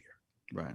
Those are the things. It must be, so whether you take them aside, there are times I've taken people aside. There are times I've actually done and asked someone to leave in the middle of the game in front of everyone. The reason why I did that, by taking them aside, is the behavior was so obnoxious. I wanted to make it very clear to everyone that this just totally violates the rules. Mm-hmm. Very clear that there are standards of decent human behavior. Yeah, absolutely. I'm a big soccer fan, and the idea of having a yellow card and a red card has some appeal. I'm going to show you a yellow. Right. We know what followed by the yellow. It's like, just know that I have the red in my pocket.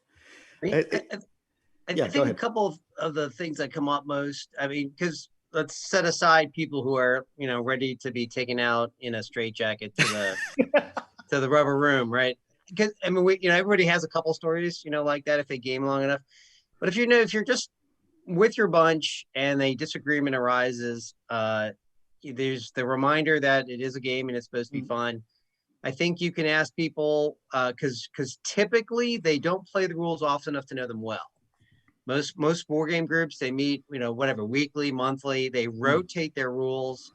They might play one set like 2 times in a row because they want to do a particularly big battle. Like, oh, we're gonna do a gentleman's war, but it's gonna be a big battle. We got 12 guys showing up. It's gonna have to be split over 2 sessions. You typically have people, and then that person who didn't play the first time who shows up the second time.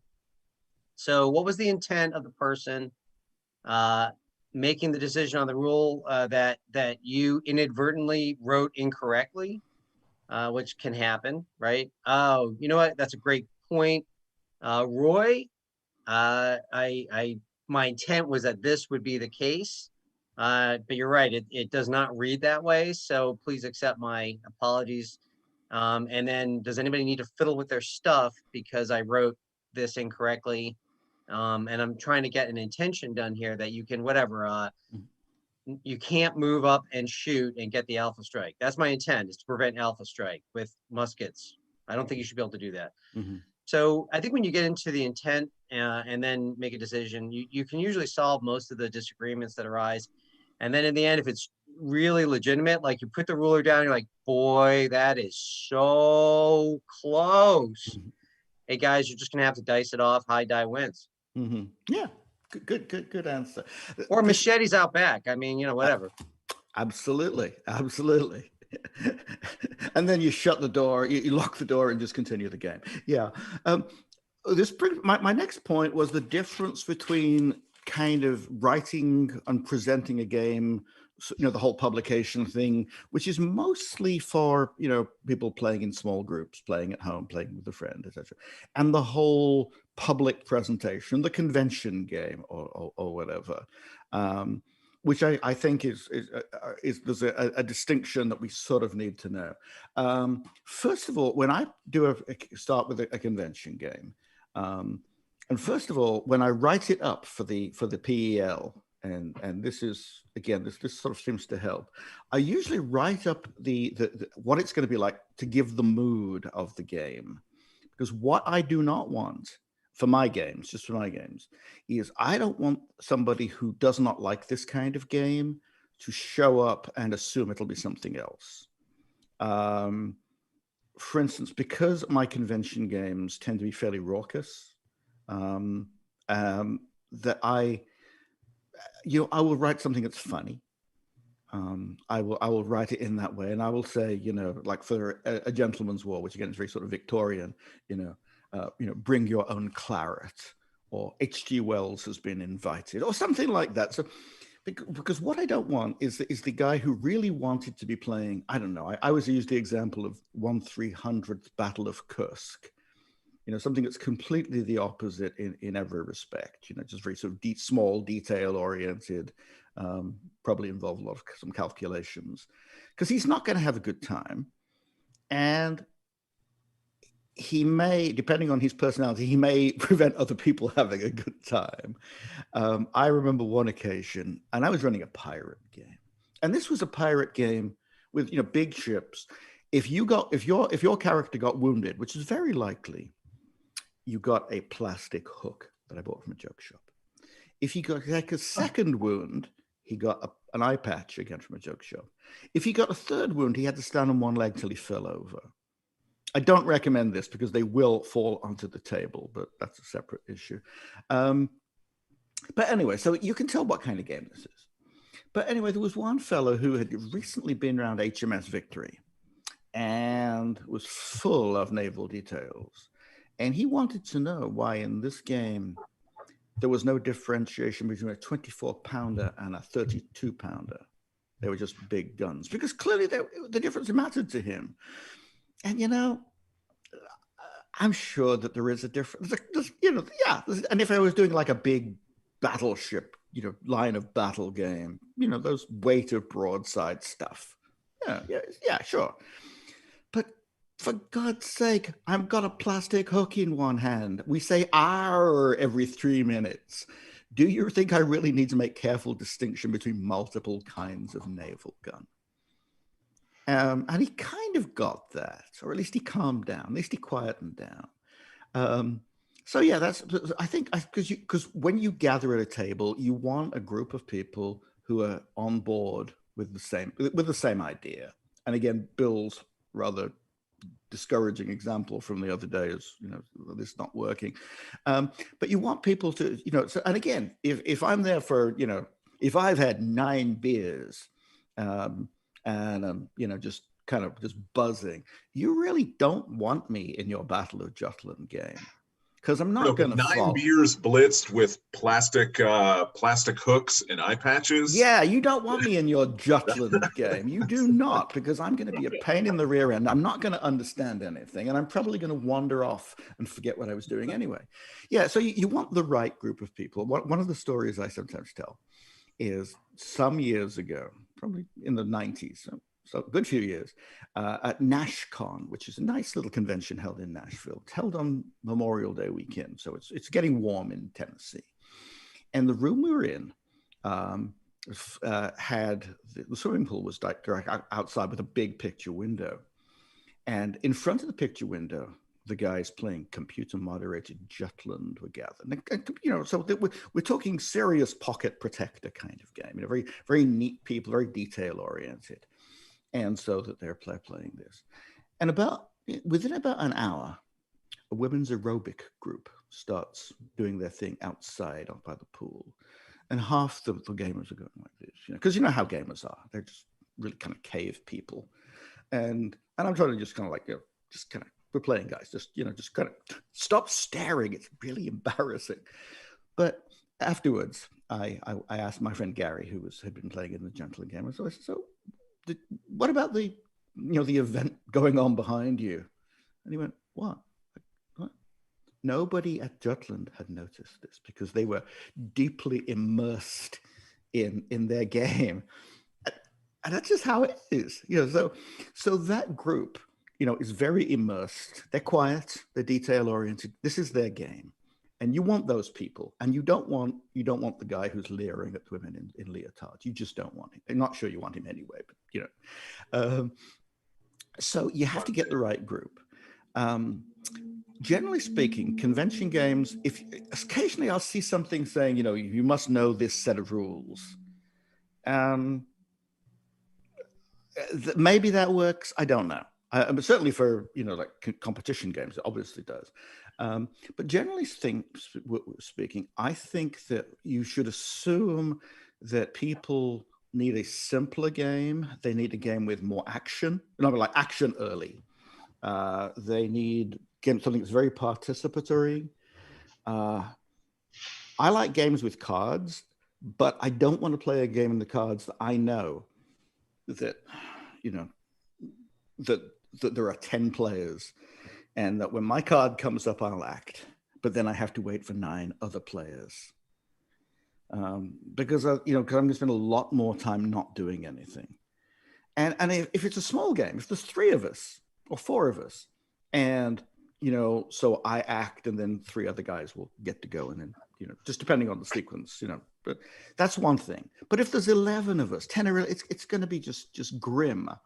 So we absolutely don't want that in a convention. Even if it's a good game, if it's a good game for 4 people, it's not going to work with 11. I did play in a game.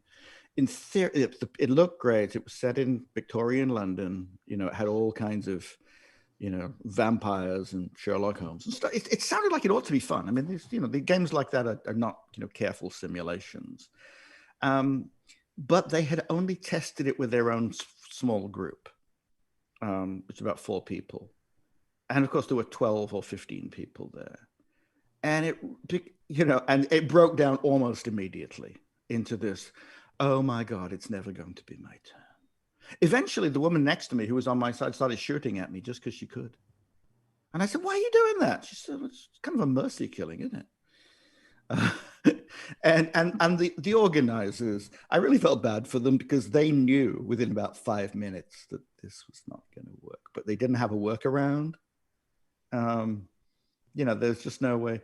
At one point, my forces were supposed to be going after somebody who was like 12 feet down the board. It's like, I'm never going to get there. I'm moving 6 inches a turn. I'm going to have to steal a bus to go and get anywhere near these people. And stealing a bus was on my list of things to do, by the way, but the rules for stealing a bus would just involve move on to the bus. That's my turn. Start the bus. Next turn. Drive the bus 6 inches, 3rd turn. So it was never going to happen. Indeed, if your whole turn is starting a bus, you're probably not having a good time. Convention games, I work on the assumption. I used to at one time do a thing where I would do a game that was kind of a testing rules game, usually like an afternoon game, and then an after dinner game, would be a raucous thing. I'd work on the assumption that if it starts at 7 in the evening, it's probably a good idea to make it, to assume that it's going to be raucous rather than detail oriented.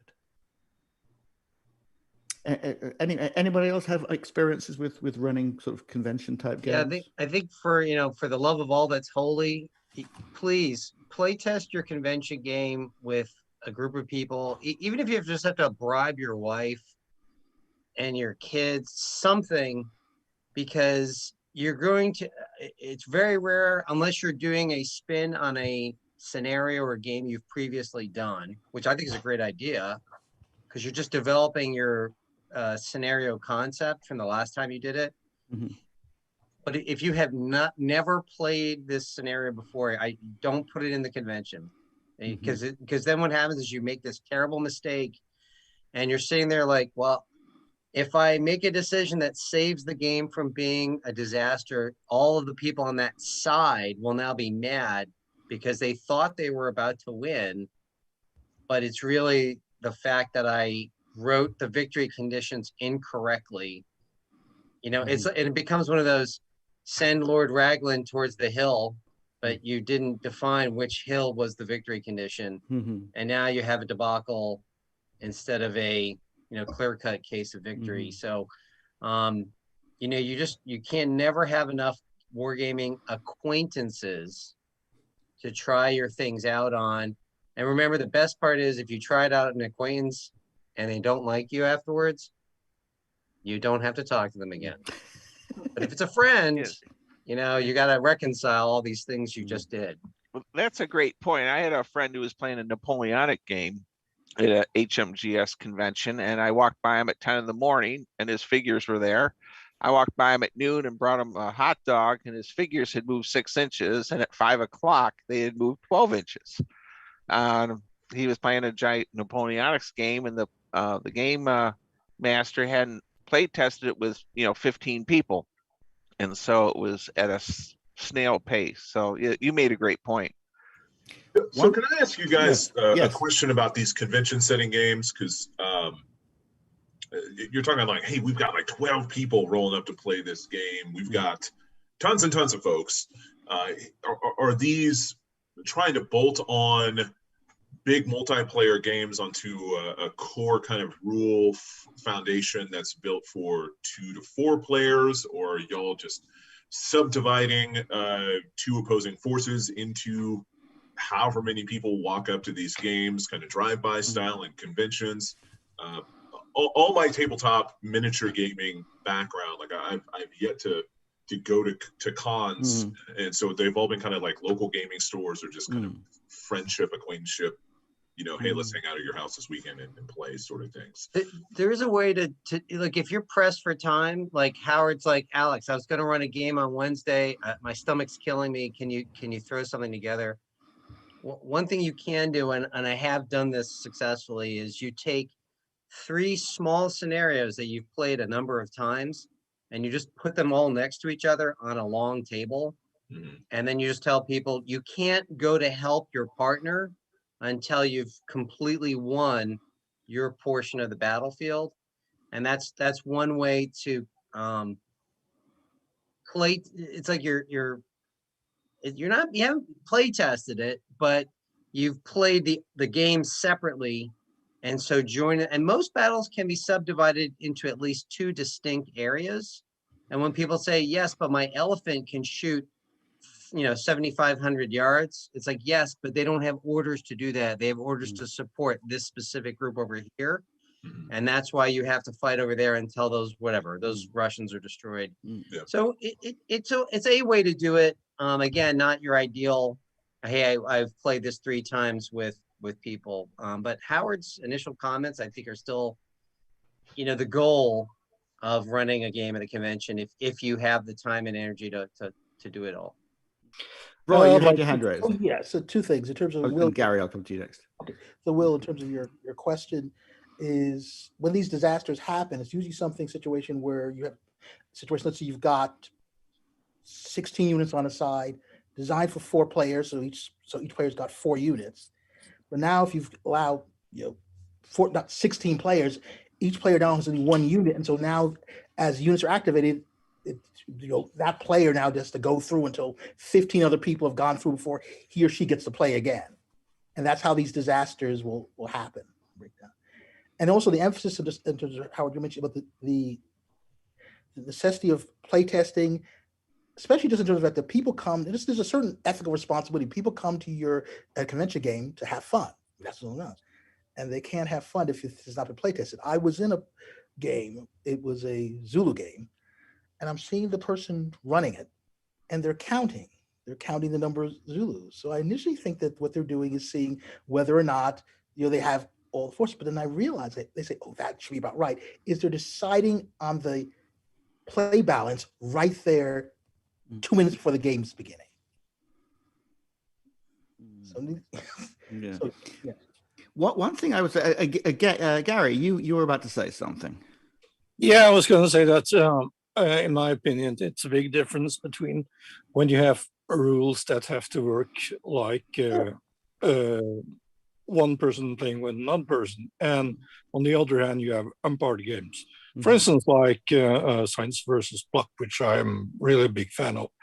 And like in the 90s, I used to do a lot of convention games in like a role-playing manner where the actual mechanics were based on advanced squad leader, but none of the players knew that because I rolled all the dice in secret, and they just asked them, what are your intentions? And they said, well, I want to do this. And I just told them the effects. And that was made the game flow really nicely, and there wasn't any argument. And you had interesting situations where like everybody should attack across the front, but somebody were really cautious and other people sprinted as fast as they could.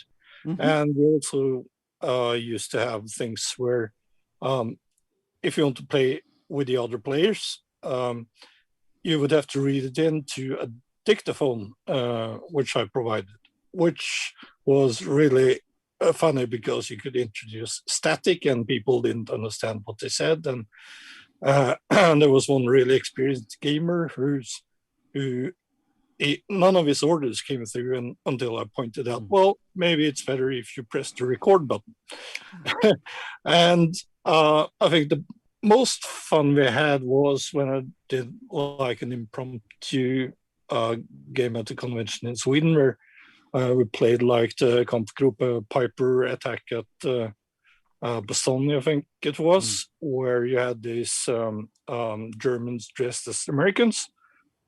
And suddenly the American team started getting the suspicions that, oh, maybe not all of the players on my team are on my team anyway. And I think if you manage to introduce this kind of like fight the war and not the rules, that's what makes games fun and avoids a lot of like unnecessary debates about things that are not really conducive to having a great experience. That's great. I was thinking about big convention games that I have run. The important thing is that you only have a certain length of time, and you need to have a result. What I usually try and do is, if I'm given a 4-hour block, some of which you'll start with explaining and handing out figures and all that kind of stuff. So assume that you may be half an hour before you actually get playing. So remember, and I like to think in terms of movies. How long is a movie? Movies tend to run 1.5 to 2.5 hours, maybe a shade. People aren't super enthusiastic about 4-hour movies in the general run of things. So just kind of keep that in mind. So I like to we'll have the expert, we'll start the game. I'm very freeform about movement. Nobody wants to be on a big table moving 3 inches a turn. It's very unsatisfactory. You can certainly make at least the first movements much larger. While we're out of contact, just big moves. In a lot of my games, because they're kind of pulpy and free form, I'll say, what do you want to do? And they say, I want to go into the tomb. And depending on what, I'll say, oh, okay, well, even though it's a foot away, why don't you just move right up to the tomb? Because nothing's stopping you. Just move. We don't measure it. Just move them there, because that's how things work. And the next turn, provided nothing else happens, we will actually go into the tomb. We don't actually have to measure everything. If your cavalry wants to make a big sweeping move, start making that move. We can ask the other fellow, so what are you going to do anything? And sometimes he was like, no, I'm busy doing this. Okay, make that big. We won't actually let you go into a charge yet because that's a separate thing, but like make the maneuver. Let him think about it. Now you've done it. Because we're trying to get things done. We're not trying to add. People will add enough friction by just being there. You don't need to have friction added by the rules. The mechanics, especially in a game like this, are simply things to lubricate the game. They are not there. Sometimes people think the rules and the game are the same thing. Particularly competition gamers are very much sort of like the rules and the game. It's the same thing, but they're not. I don't think they are anyway. The rules are mechanics to make it work. It's like if I get in my car to go to the supermarket, I'm really not interested in brake horsepower. I don't. I don't really need to know how internal combustion engine works. I'm just going to shop right to get eggs and cat food. That's all I need to know. So that's sort of my general take on convention. One thing I always do also is have a wrap up. I ask the players what they were doing. What are you trying to do? How did it work? And a lot of times say, well, I was trying to make a flank move, and we kind of got both. Whatever it is, with my more sort of interactive, pulpy kind of games, they're allowed to lie.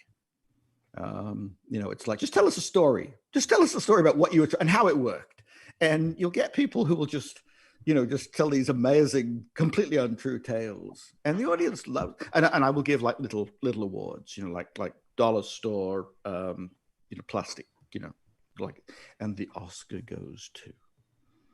And you can also do things like, sort of the most spectacular death. Most disastrous attempt to get something done, most over the top behavior, again, because it's supposed to be, it is, and people appreciate that. And I'll and a lot of times I'll get the players to have the vote for the MVP, vote for the Oscar, whatever it is, and say why, and that's usually just a lot of fun. And again, I'm not sure I would do this necessarily in the 6 mil Battle of Kursk,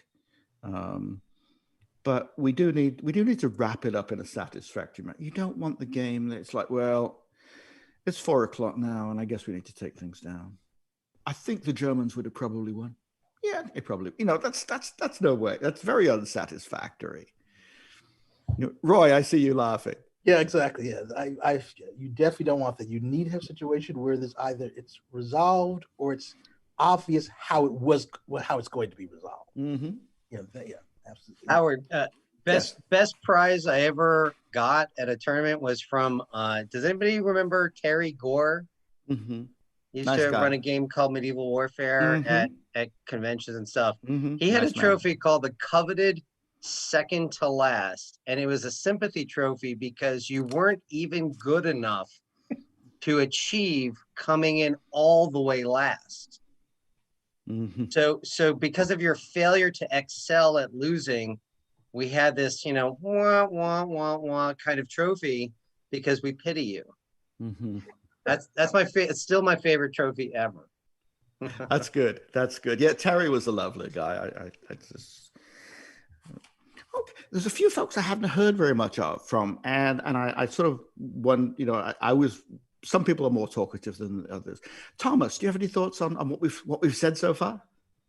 Oh, it's given me a lot of thoughts just for running better games. Mm-hmm. I'm just starting to get back into the hobby after being sure. almost 20 years. So, I've really enjoyed everybody sharing with their knowledge and stuff, and I really appreciate it. So, I really want to avoid conflicts at the table. I don't like that very much. So, yeah, it's been very helpful. Yeah, you can't make people into better human beings, but you can try and at least invite the right folks. Yeah, manage them. Yeah, thank you. Tahan, what about you?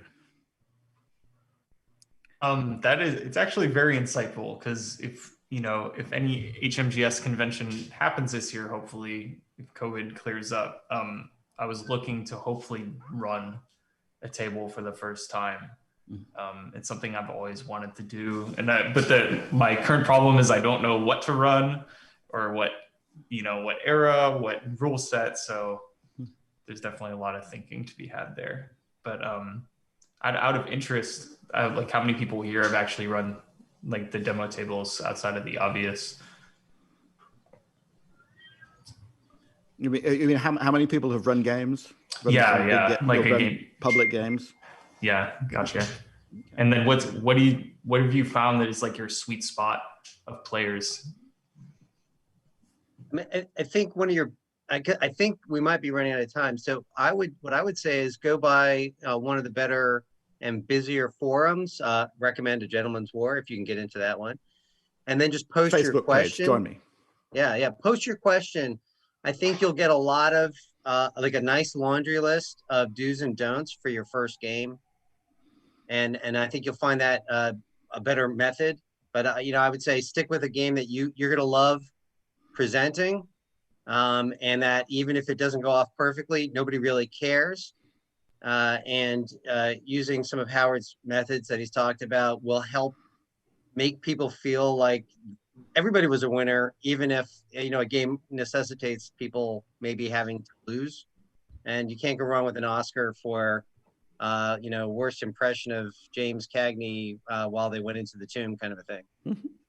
That's a good one. Joe. Yeah, I think it's a great question. I just wanted to chime in because I jumped into doing that myself not too long ago. I ran my first game at an HMGS convention in 2018, and some of the things that really helped me, it's summarizing a lot of what people have already said though, is just scale it down to something you feel comfortable with. Don't try to be too big, too ambitious. Howard sat in on one of these games where, get 6 people around the table, give them a manageable amount of stuff that they can do, a manageable amount that you can sort of oversee yourself. Take a set of rules that you know thoroughly and then boil it down and make it even simpler. And get rid of any of the extraneous stuff that you don't need to keep track of. And for me, my goal was a kind of a version of the back of the index card rule that Howard mentioned. I would do a quick reference sheet that was usually one side of one half of a sheet of paper, and just get all the rules down there, give them to everybody. And then everybody can kind of learn to play the game and take a little bit of the burden off of you. Even you as a GM almost become just a consultant while everybody else is playing the game, because they all have the rules on this half sheet of paper. And then, as the imitate James Cagney imitation, kind of part of your role is you're the ringleader. Make sure everybody's having fun. Whatever your skill set or whatever you're good at in that regard, just make sure everybody's engaged.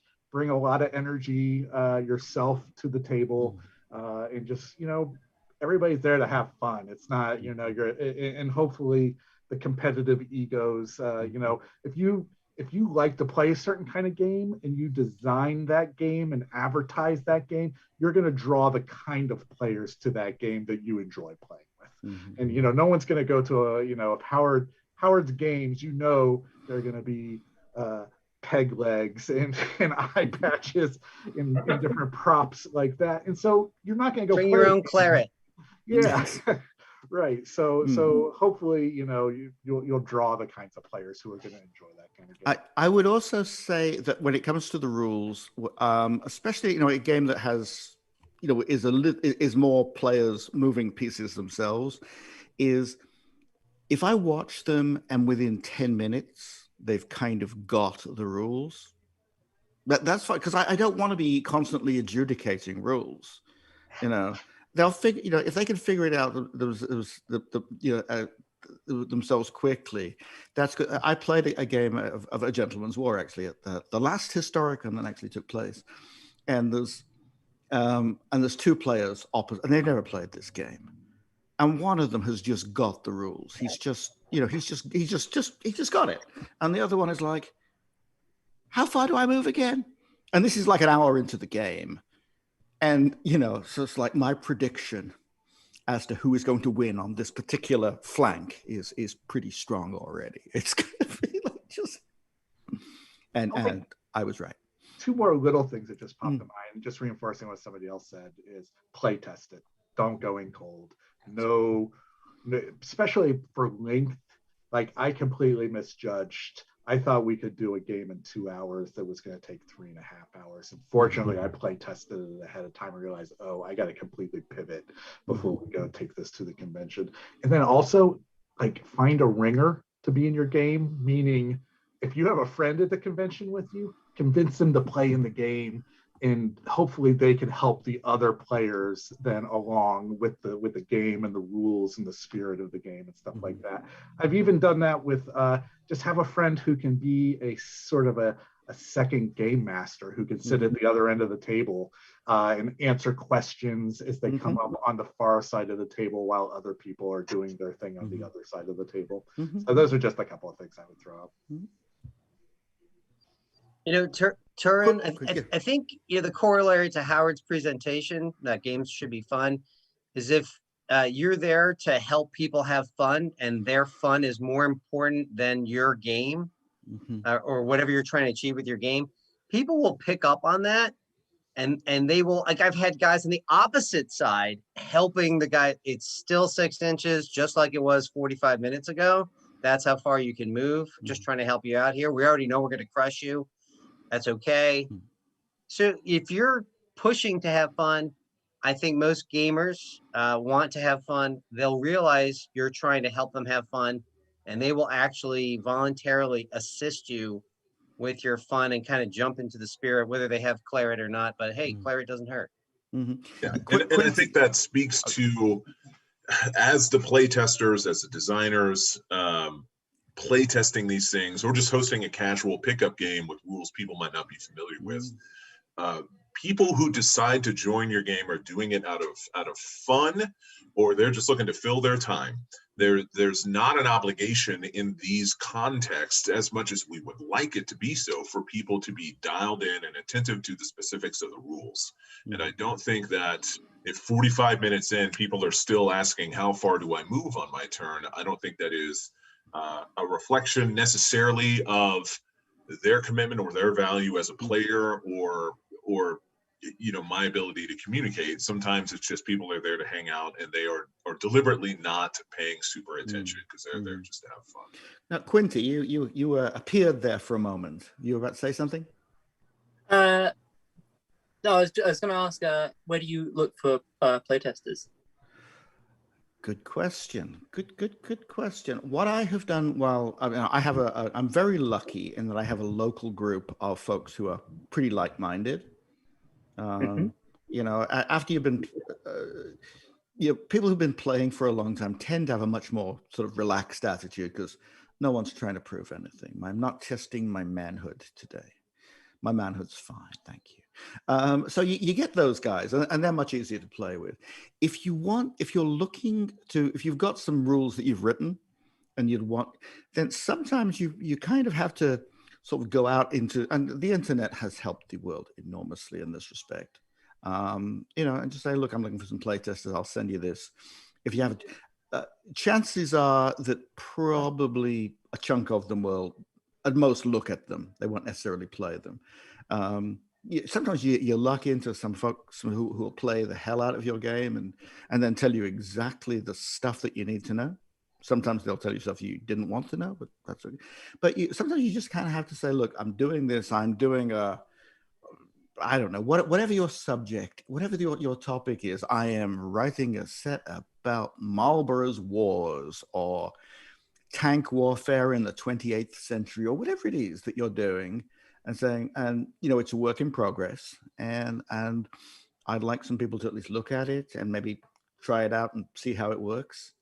And again, you know, some of them are like gold. Some of them you'll just send it out and you won't hear from them again, but some of them are like gold. And because you're not there with them, they have to figure out what you wrote rather than just like, you know, he told me what it was and I need to roll a 6 and they actually have to read what you and figure it out. And that's it's not the quickest process, but it's very helpful. Does that So- help? So Quinte, I am literally in that world right now, trying to answer that question. It doesn't help that the COVID pandemic has landed right when I got to the point of like, oh hey, I think these rules are actually, there's something to it, and I should like start to play test it. And then everything shut down. So the approach I'm taking right now has been full on blind play testing by connecting with people in Facebook groups or Discords or forums.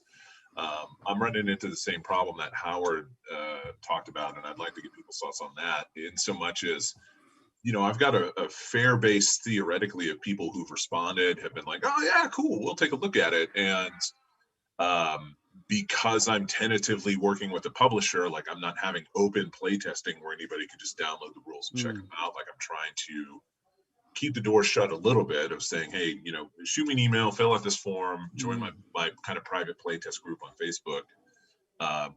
But I'm running into the same thing. Like I've got a handful of dudes that have been rock stars and be like, hey, did you actually think about this? Because this is weird. But the majority of them, are like glancing at it and I'm not hearing back. So guys who've gone through this process with other rules are, how much of a jerk are you being about this? Or are you like weeding out your playtest email list or groups or whatever if guys don't ever respond or don't participate? Or are you just kind of being like, well, if they circle back to it, cool, they've expressed some interest and whatever? That's really my attitude. Just send them stuff. Sometimes it's like, I will get to this. I'm not going to be able to play a game with people until summer probably, but I'll have this. Some people read, some people, they may never play it, but they'll read it and go, I didn't really understand what you meant there. And again, so I think it's all good, because the worst thing that happens is that you have somebody on your email list who never responds. That's the worst thing that can happen. It's, things that people worry like, well, what if they steal my rules? It's like, they're Wargames rules. It's like a lot of things. It's like I'm a novelist, and I will send people things to read. They're not stealing my ideas. They have their own ideas. They want somebody to know about their ideas. It's fine. I think it's sort of, it's that whole, you send out a bunch of things and you get some good stuff back, and it doesn't mean, if somebody's not responsive, that probably doesn't mean a great deal. I wouldn't worry about it. And some people just plain won't like it, and you kind of have to look at it and go, well, is it is it just that their taste is different, or is there some? You really got to take a lot of your own ego out of this stuff. Again, we're playing toy soldiers, and sometimes it's like, I have a good idea, but I've explained it wrong. Sometimes it's like, maybe I don't need that idea. I think most of us, especially those who've been around a long time, have tried to get too many things into a rule set. Just, wouldn't it be cool if? And the answer is, well, probably not right now. Maybe that's an idea for another time. I remember one of the first sets of rules I did that was at any real length was a sort of French and Indian-ish set of rules, which had, in retrospect, had far too many things going on. It just had far too many things at the same time. And what I found from my local group is that they were willing to play them, but they really liked the simpler set that I'd done. It was like, okay, so maybe these ideas are not as interesting as I thought, or at least don't need to be going on all at the same time. It's sort of like, if you're ballet dancing, do you need also to be juggling? You probably don't need to be doing both at once. On that note, it might be a change of subject, but in terms of overall mechanics, just something that I heard recently that I thought was really interesting. Richard Clark, the guy who writes for Two Fat Lardies, on a podcast, he was talking about how he has basically like a brain bank of mechanics that he would somehow like to fit into his games at some point. And he says, like, I have like basically hundreds of different mechanics and mechanisms that I have written down in a book, and I don't know how they're going to fit in my game, but I know that I like they're fun, like they feel right to me when I'm rolling dice. Which I thought was super interesting because when when I've been writing games, I'm like, when I identify a problem, I'm like, okay, how should this work? And I write the mechanic based on like what I want to happen. Where he seems to be doing it in reverse, where he's like, oh, I really like how this feels from like a fun perspective. Like I like the feeling that this gives me, as opposed to like, oh, this guy's shooting, so I'm just going to roll a dice for this shot.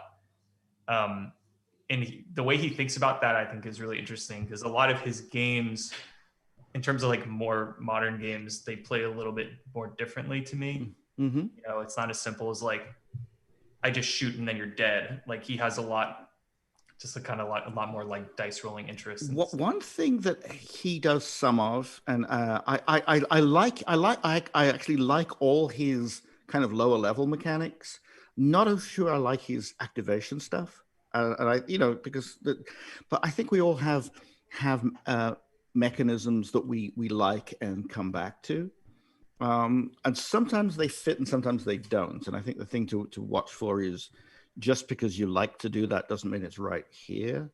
One thing that I have a really sort of 1960s mechanic that I came back to is the saving roll. Because it's interactive. A lot of people don't like it. A, because it seems very simplistic, which it is, and also because Games Workshop games do it in a rather dull way. Here's how it works. I roll to see if I hit you. You, not me, you get to roll to save, because that brings you into the game. And so what I will do, like in A Gentleman's War, which we've been talking about a lot, which is just a very simple set, I roll based on range. That's really so that if it's a long range, I need a 6, medium 4, 5 or 6, and really close up 4, 5 or 6. That's all I'm rolling for. These are potential hits, and then you get to roll based on the cover you're in and the formation you're in. So if you are like in a heavy column, you only save on a 6. But if you are in like dispersed in hard cover, you'll probably save on anything but a 1, because and so I like handfuls of dice. I don't like buckets of dice because then you get to count the dice. And I mean, if you really have to count out 34 dice, that's a bit of a task in it, a dull task in itself. Nobody says I really like to count the dice. They just want to roll the dice. So let's say I'm rolling 6 dice, and I need 6s. Because it's long range. So I get 1 of them. And you're in column. So, you know that I've only got 1 hit, but you need a 6 to save. So you roll and you do. It feels good for you. And I'm going, damn it, So it's an interactive thing. And if I know that if I'm firing at long range and you are in skirmish order in the woods, it's barely worth it, really. But I'll roll the dice, but I won't, expect too much. But again, we kind of keep us. What we don't want going on is the game where, and I think the Games Workshop version is a little bit like this, is where I roll for the hits and then I roll for essentially I'm rolling for the saves. It's wounding, but it's like, because it halves the number of hits, which I could have just got that effect by rolling half the dice, but and then you may have to roll for armor or something like that, which is your component. But basically what I'm doing is I'm basically just doing stuff to you. I'm mostly and then you do it to me. And it feels like sort of alternative sort of victimization. We're not really interacting. We're just sort of taking turns to beat the crap out of each other, which is less fun. So I like that mechanic, even though it's an ancient mechanic, but it's there for a reason, because you want to keep the other people involved. I remember somebody telling me about a game of Empire 3 or 4, which is, I don't know if anybody's ever played Empire 3 or 4. Napoleonic games from the 80s, really, really detailed. Let's say really detailed. Let's say that. And one guy said, it was my turn. I did my thing. I went out to dinner with my girlfriend. We had a nice date. I came back. It wasn't my turn yet. I don't know whether that's literally true or not. But nobody wants this game. This game is not fun. I mean, clearly, by any definition of fun, this is not fun. and it feels like to use the word market, but it feels like the hobby has really evolved from the very simulationist heavy, big battles. Like Bill, I'm blown away when you said you're rolling out 1,000 figures in 54 mil. Like that is a spectacle in the most impressive way possible. But the rules, as they seem to have developed as a younger guy in the historical wargaming world in my late 30s, which is kind of makes me an older guy in other miniature gaming segments. But it's been interesting to get back into the hobby in the last couple of years and see kind of where the big battle rules have kind of evolved into. They aren't these crazy, like I would never commit ever to a multi-evening, multi-day giant battle of that nature. And you've got guys that are really trying to figure out, well, how do we expedite pace of play while still giving a big battle sensation? Like Blucher with Sam Mustafa's just seems like he's got a really interesting idea going there of guys that are doing that, both either in just expediting and simplifying and streamlining mechanics, or just abstracting up at higher levels of movement and command. I think the appetite for people has just there is no appetite for that sort of stuff anymore in any substantial way. Well, in a couple of weeks, I'm actually playing with Sam at a group of people. It's our first sort of open game where everyone's been vaccinated, so we're all excited about this. But it's going to be a game followed by barbecue and drinks, and it will be a social event. And no one is, I'm pretty much tell you in advance that no one is going to be getting a headache over the rules, because we're just happy to see each other, and that's not why we're getting together. So yeah. All right. And Will, to come back on my game, where I run the large amount of figures, we're running one-page rules. So yeah, I might like to actually pick your brain on that, because I have only recently gotten into 54 mil myself as a break from my 6 mil and 15 mil stuff, and wanted to put together like a super casual one page, like back and front sheets, just French and Indian-ish style stuff for these minis I picked up, just because I got my head in this. I have to get it right. Super serious playtest world that I'm in right now with the rules I'm working on publishing, and it's been nice to be like, oh, I don't have any that sense of responsibility or sort of Damocles above my head isn't there with these. I can just kind of have fun and whatever. So on that note, I will say that if you just Google search one-page wargame rules, you'll find a lot of them out there. There are quite a number and it's a nice model to look at for getting really simple games pulled together. Nick, I saw you raise your hand. I'm just popping in because we are almost 20 minutes over, and I've been loath to stop the conversation. But Nick, I saw you raise your hand. You have another question or point?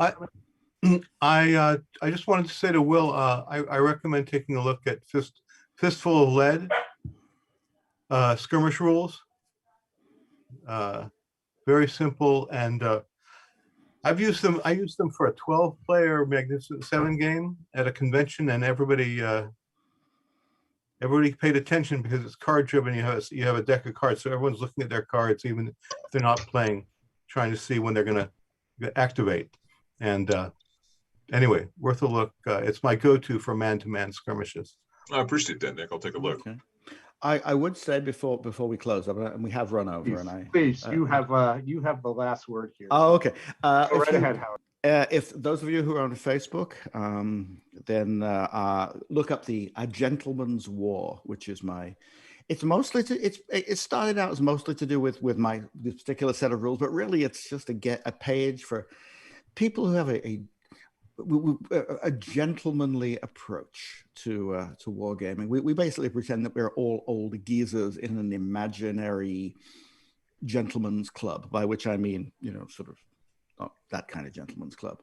And we all drink imaginary claret and, play cricket in the hallway and climb on the furniture. So join me there if you'd like to. Anyway, I have really enjoyed this. I hope you have. And I want to just make a couple of final points before we close, because I was so honored that Howard agreed to do this. I thought it was really just a rich, entertaining discussion. Everybody had such interesting perspectives and information to bring to the conversation. So really, this is a great group of guys, and I would not pull the plug.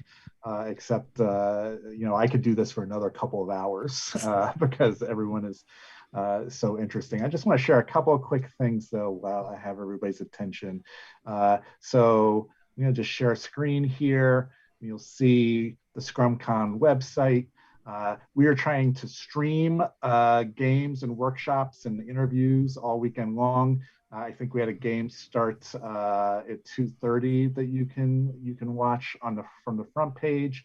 If you go to this events here and go down to watch, you can stream all sorts of games and events, including this workshop is going to be posted here, and then you'll be able to, when you click on this, it'll take you to a YouTube posting for this.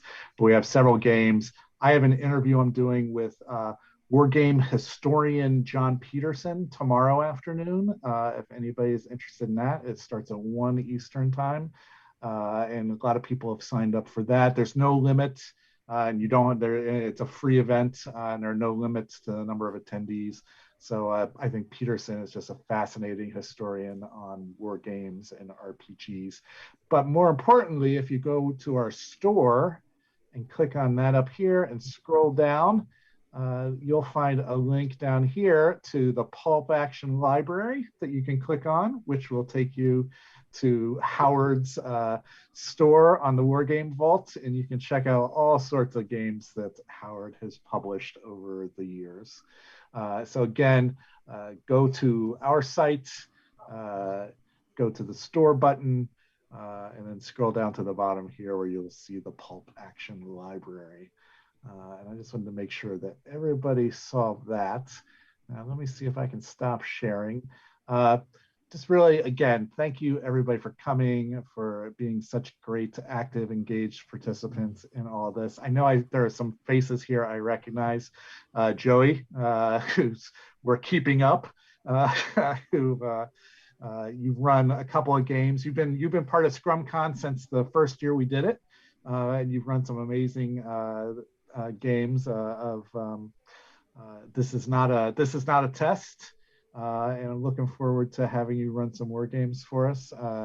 Bill, I know attended ScrumCon in the past, and hopefully we can get you to run one of your giant games at a future ScrumCon, because seeing all these photos that you post on Facebook of the games you're running on your giant porch where you have 18 people there playing on a 20-foot long table or whatever it is. It's just, like someone else said, quite a spectacle. And I encourage other folks, when we post some information about our 2022 ScrumCon, if you're at all in the area, come check us out. It's a fun day. We're going to try to expand it to 2 days. And Howard tells me that if I expand it to 2 days, he will actually make the trip down from New York and run a game. So I'm saying this on the record as all of you are my witness. So hopefully we can make that happen. Anybody have any closing thoughts or anything they want to share? I just want to thank you guys for organizing this. It's been great. So I appreciate it. It's been really helpful. And yeah, I hope everybody has a good day. And yeah, my pleasure. This is, we do this because we just love bringing people together and giving everybody an opportunity to have fun with these games. And this is the first time we're doing these workshop and events. And it's been nice. The downside, obviously, of the pandemic is we're not getting to meet in person and play the games, which is by far the preferable way to have a convention.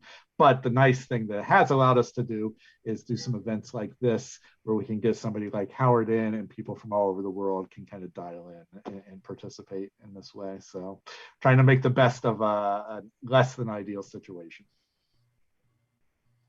All right. Thank you, everybody. Thanks again, Howard, so much. Thanks, Howard. You. It's been a pleasure. Thank you very much. Thank you, Ben. Bye. Bye. Bye, Joey.